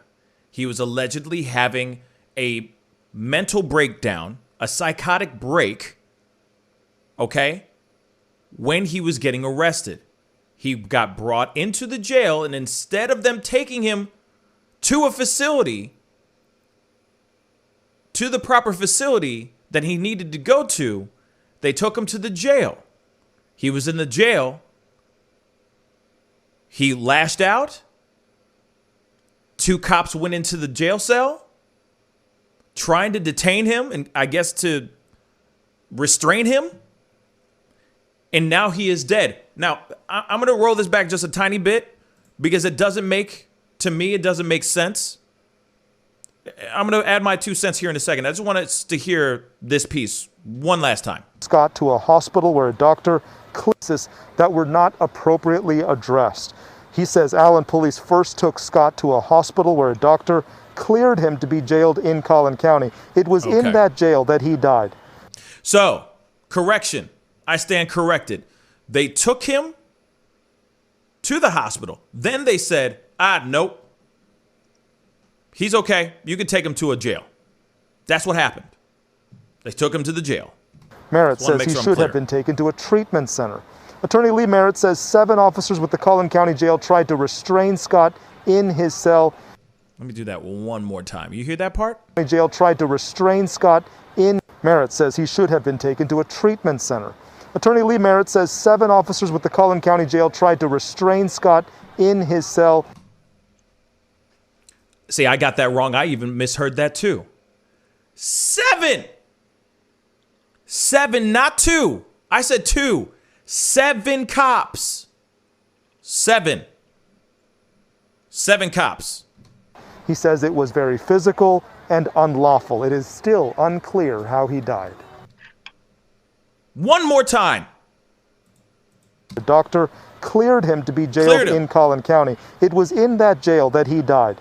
Merritt says he should have been taken to a treatment center. Facts. Attorney Lee Merritt says 7 officers with the Collin County Jail tried to restrain Scott in his cell. 7. He says it was very physical Yes. and unlawful. It is still unclear how he died. Still unclear how he died. They took him to jail. In that jail, he was killed. And the men who participated in that, their acts were criminal. A lot of different emotions. There's nothing that can bring my brother back. Now, the Sheriff's Department and the Police Department with Allen Police did meet with the family earlier today. The Collin County Sheriff's Department did bring in the Texas Rangers to investigate this whole issue. 7 employees at the Collin County Jail have been placed on administrative leave. The sheriff says that is policy. Reporting live here in McKinney. So now they're saying it's policy to do so. Now, they took him to the hospital. Doctor gave them the okay to put him into the jail cell. He's in the jail cell. He's obviously lashing out, I'm assuming. 7. Not 2. 7 cops go into the jail cell to detain him. And that's when he dies. And they're going, there's no details on how he died. Bruh, come on. You have 7 cops on this guy. 7. He died from something, obviously. So, yeah. Go ahead. So either the medical officer is just hiding, did a terrible job and didn't report on internal injuries the police caused him, most likely, from what it sounds like. Or more likely, I think, is that when they all went into the cell, they probably roughed him up a lot and killed him that way, whether they meant to or not. That's what I think is most likely.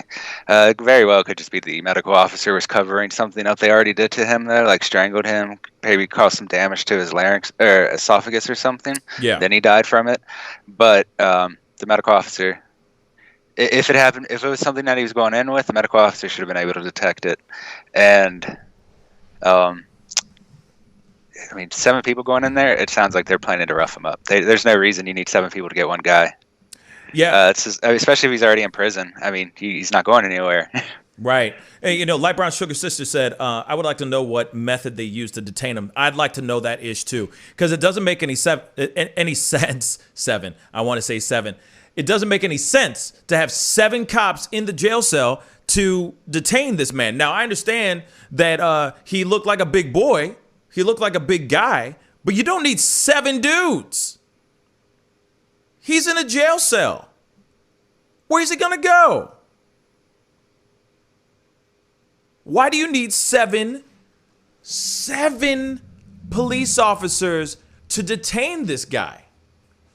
And then on top of that, they haven't given out details on how he died? Bruh, come on. Come on. All because of a joint. All because of marijuana. Like the equivalent of a joint. And now this man is not here. And no one's talking about this story. It's so ridiculous. I mean, no one's talking about this. The fact that they're still even trying to arrest people for marijuana, and they're going to this extent of killing people, it's just beyond ridiculous. I mean, if he just drove probably 100 miles and spent $5, he could have done it legally. And now he's dead because well, I guess we don't really know why he's dead, but it's very likely it's connected to them arresting him, and it's very unlikely it's connected to weed because no one's died from overdosing on weed. You just kind of go, you just like, I don't know, go catatonic, I guess, but you get back, you come back after the day. It's nothing that kills you. I mean, you got people like Lil Wayne that confessed to smoking like a pound a day. I don't even know how you could physically do that, but he does that, and he's perfectly healthy. So it's not something that's going to kill you. Right. I mean, and you know, it just, you know, what do you get? Severe munchies, and then you just want to watch stupid TV and sleep all day. I mean, that's like what's the worst it can do? You know, marijuana. But then at the same time, Rebel Soldier just said, Hippie Buddha said, don't they have cameras? And that's a very good question too. Don't they have cameras? So why isn't there any camera footage that has leaked or footage showing what's going on? Because they're trying to hide something. They're most definitely trying to hide something. That's why you see that mainstream media has not really talked about it, at least up to the recording of this show right now. Maybe mainstream media is starting to talk about it, but come on now. You know for a fact, 5-0 committed muerte. Sorry for saying it, but they did. And you know on this show, I'm all about like trying to keep everything even, but you put 7 dudes on one man that's having a psychiatric break. And he comes out dead? I'm sorry. Cops did something. Or the medical officer failed completely. Or I mean, no, F that. It's both. It's both. Because that doctor that died said, oh, he's fine, just throw him in the jail. Messed that up. They totally mucked that up. That is so sad that this is a story that we're even talking about. And the fact that it's not being brought up. Mainstream media, is not talking about these things. People are doing vigils. People are demonstrating. People are protesting in the streets right now on behalf of Marvin. Because what happened to him is unjust. How he died and the fact that they're trying to cover this up in a way is wrong and unjust. And once again, we have another black man turned into a damn hashtag. And you got 5-0 trying to hide this ish. You know, I do hope, I really, really do hope that they get straight to the point. They show the truth and stop hiding this stuff. This is the stuff that when cops need to be absolutely transparent. And these are the moments as well where different types of professionals should be brought in to address situations. 7 cops piling onto this man when he's already in a jail cell is something else. Is really something else. The only thing I can think of is if there was somebody else in that jail cell and there was a fight went down, all they had to do was pull that other inmate or that other person that's in that cell with him out of that cell. And that's it. And leave him in there and close the door. Let him have his freak out until he's calm. I'm just saying, and this is me just saying this as a non-professional. I'm not a professional. You know what I'm saying? But this is what I would think. Like, hey, okay, since I'm not a professional, he's obviously getting very violent. Let's close this door. Make sure that everybody who's in there is out of harm's way from this man. Let him freak out. He's going to get tired at some point. It's not like he's just going to keep going crazy, right? Until you bring another professional into talk to him, talk him down, a professional that knows what needs to be done. What were you going to say, David?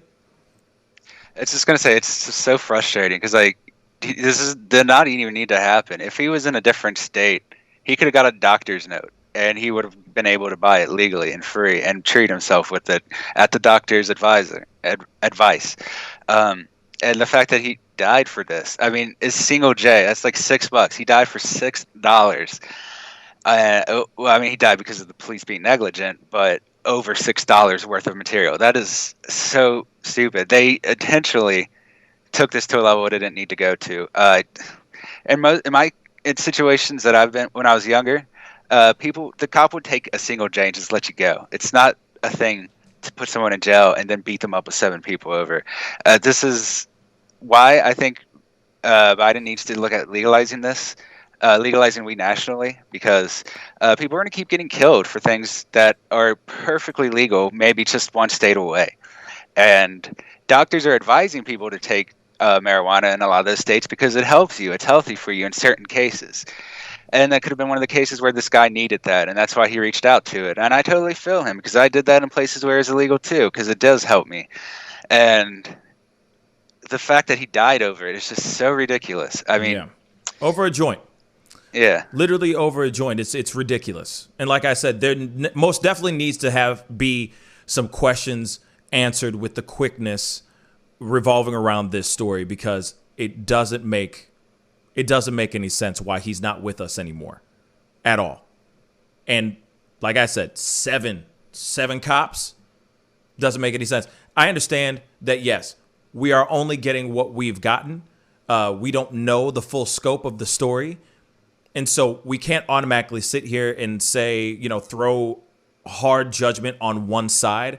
I mean, for me, it does feel like 7 cops on one guy. That is quite overkill, to the point where I do feel like that is excessive for one man to be thrown down and detained by 7 cops. Something murky happened. Something wrong happened there. And the fact that they haven't come out with that particular information makes things hella sus. Hella sus. And until we get all the full stuff, full content and full information, I don't blame people feeling some type of way out in those streets, demonstrating and saying, hey, they're not giving them the information. So obviously, the longer they sit on that information or footage, if there is actual footage, the longer they sit on it, the more people are going to speculate and the more craziness is going to happen out in the streets. So you might as well get the information out there, get in front of this so that we can keep moving. If what you guys did was just. That's all I got to say about that. We got to go. We got to go into this next thing, unfortunately. A little bit of it's kind of a palate cleanser. You know what I mean? Sorry, unfortunately, we got to wrap up the show, guys. But a little bit of a palate cleanser. Enjoy.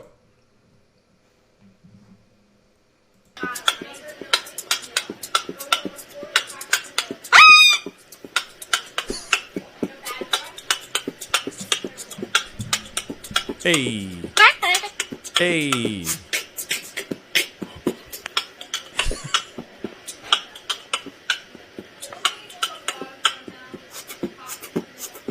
Hey. Hey. Hey. Hey. Hey. Hey. Hey. Hey.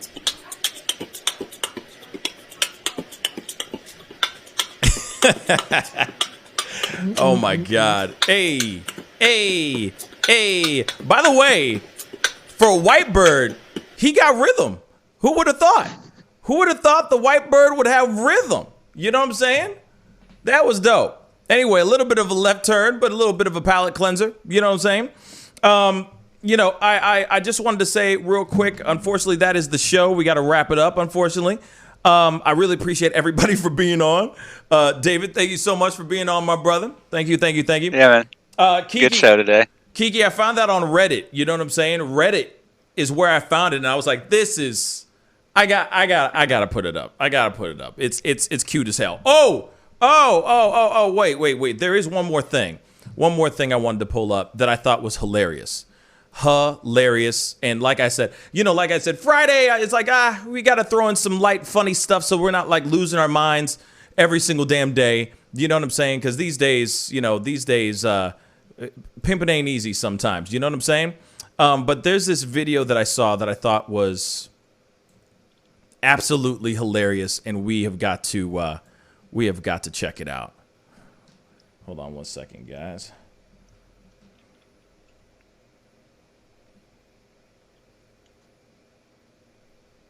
This is pretty damn funny. Let's take a look at this. Lyric, it took way too long for you to figure out what the actual lyric was. Jennifer Lopez featuring Ja Rule, I'm Real. My whole entire childhood, when he said, "What's my motherfucking name?" I thought she said, "Are you ready?" She spells the man's name. R-U-L-E. The whole entire childhood I'm going around talking about, "Are you ready?" Just dumb. What's a song? Oh God, it's hilarious. What's a song lyric that took you way too long to figure out what the actual lyrics were? And that's hilarious because I know some other people that thought of "Are you ready?" as well. That were just like, "Oh, whoa, she's spelling out Ja Rule's name. She's spelling out R-U-L-E." That's hilarious. But it's true. There's people out here that actually do think that. You know what I mean? Shoot. By the way, please comment down below on some lyrics that you thought were what they were, but only found out that what's a line or a piece of lyric that you were just like, I didn't realize that it was such and such until way later in life. You know what I'm saying? Man, it's hilarious. You know what? I think at some point, I thought she was saying, "Are you ready?" too. At some point when I was a kid. You know what I'm saying? First hearing that track, you're like, "Oh yeah, that's hilarious." You know what I mean? Yeah. Yeah, I just find I'm like one of those people totally. I'll just hear a song and think it's a completely different subject, and then I'll just look at the lyrics and be like, "Oh, that's not at all as interesting as I thought it was." That happens all the time. Siri just said, I'll be here. Yeah. I was gonna say I hear them like popping out these awesome lines that I think are great, and then I go read them like, "Oh, you're not saying that at all. You're just saying something boring." Yeah, you're saying something else. You're like, "Oh wow, what I wrote was just much more transcendent." What are you talking about? Exactly. Siri just said for years my mother heard eggy bready heart instead of achy breaky heart. Joseph said sipping on cannon juice. Snoop Dogg, sipping on gin and juice. That's hilarious. Why? Is it Nick Cannon's new drink or something like that? I'm wondering. Mark Jones said most things by Eminem. That's hilarious. Don't be fooled by the clock that I got. I'm still Jenny from the block. That's hilarious. As a non-English speaker, relax from Frankie goes to Hollywood. Oh, that's funny. That's hilarious. That's hilarious. But hold me closer, Tony Danza. Yeah, hold me closer, Tony Danza. That's funny. See, and a lot of people do that too, Tony Danza. But anyway, Y'all, thank you guys so much for tuning in and being a part of the conversation. What a great Friday show. Huge shout out, huge thank you to Dr. Grubbs for being on today. That was some really great stuff. If you guys enjoyed him and having him on the show, and if you guys liked that kind of segment where I got to have you guys call in and ask questions to the professional that I have on the show, it's something I'm trying to bring into the show, looking into it. I'm experimenting. You know, I'm trying to see what works and what don't work. You feel me? Definitely, if you enjoyed that, please hit that like button down below. That would really mean a lot. Hit that join button. Like I said, $4.99 a month helps this show, helps us grow, helps us for show. You know? Bro. Yo. Okay, it's time to go. Hey! Anyway, I really do appreciate all you guys. Thank you so much for being on. I will be on tomorrow at 3 p.m. Central Standard Time for our Speak on It Saturday.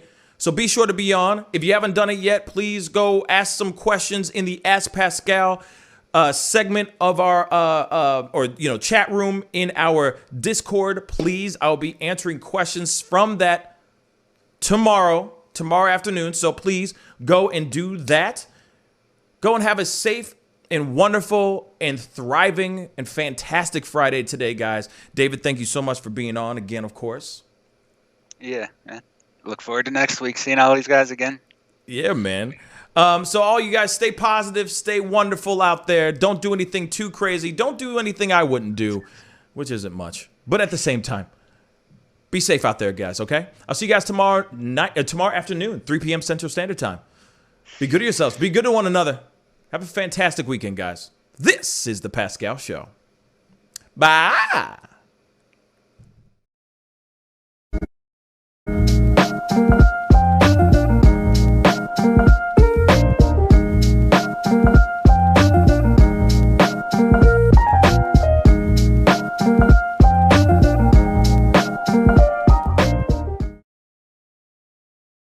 And wellness for the holidays. Don't cancel them. Prepare, STL. Decorate. Make it as normal as you can, but slow the spread of COVID.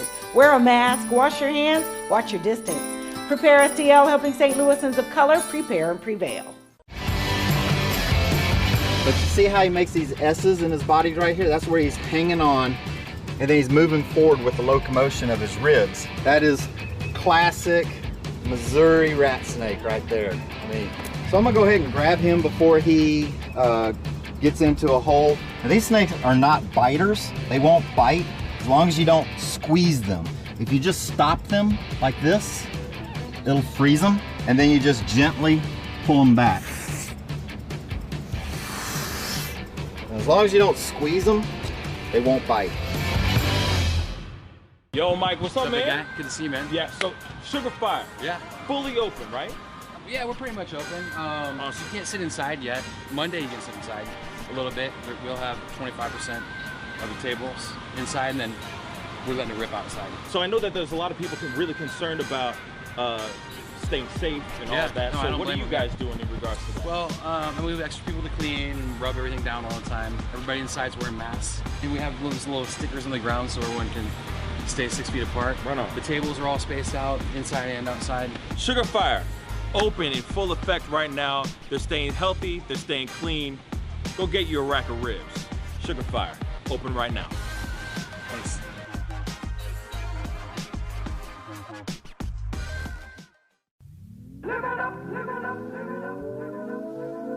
The Fur and Leather Center, providing the highest of fur and leather goods.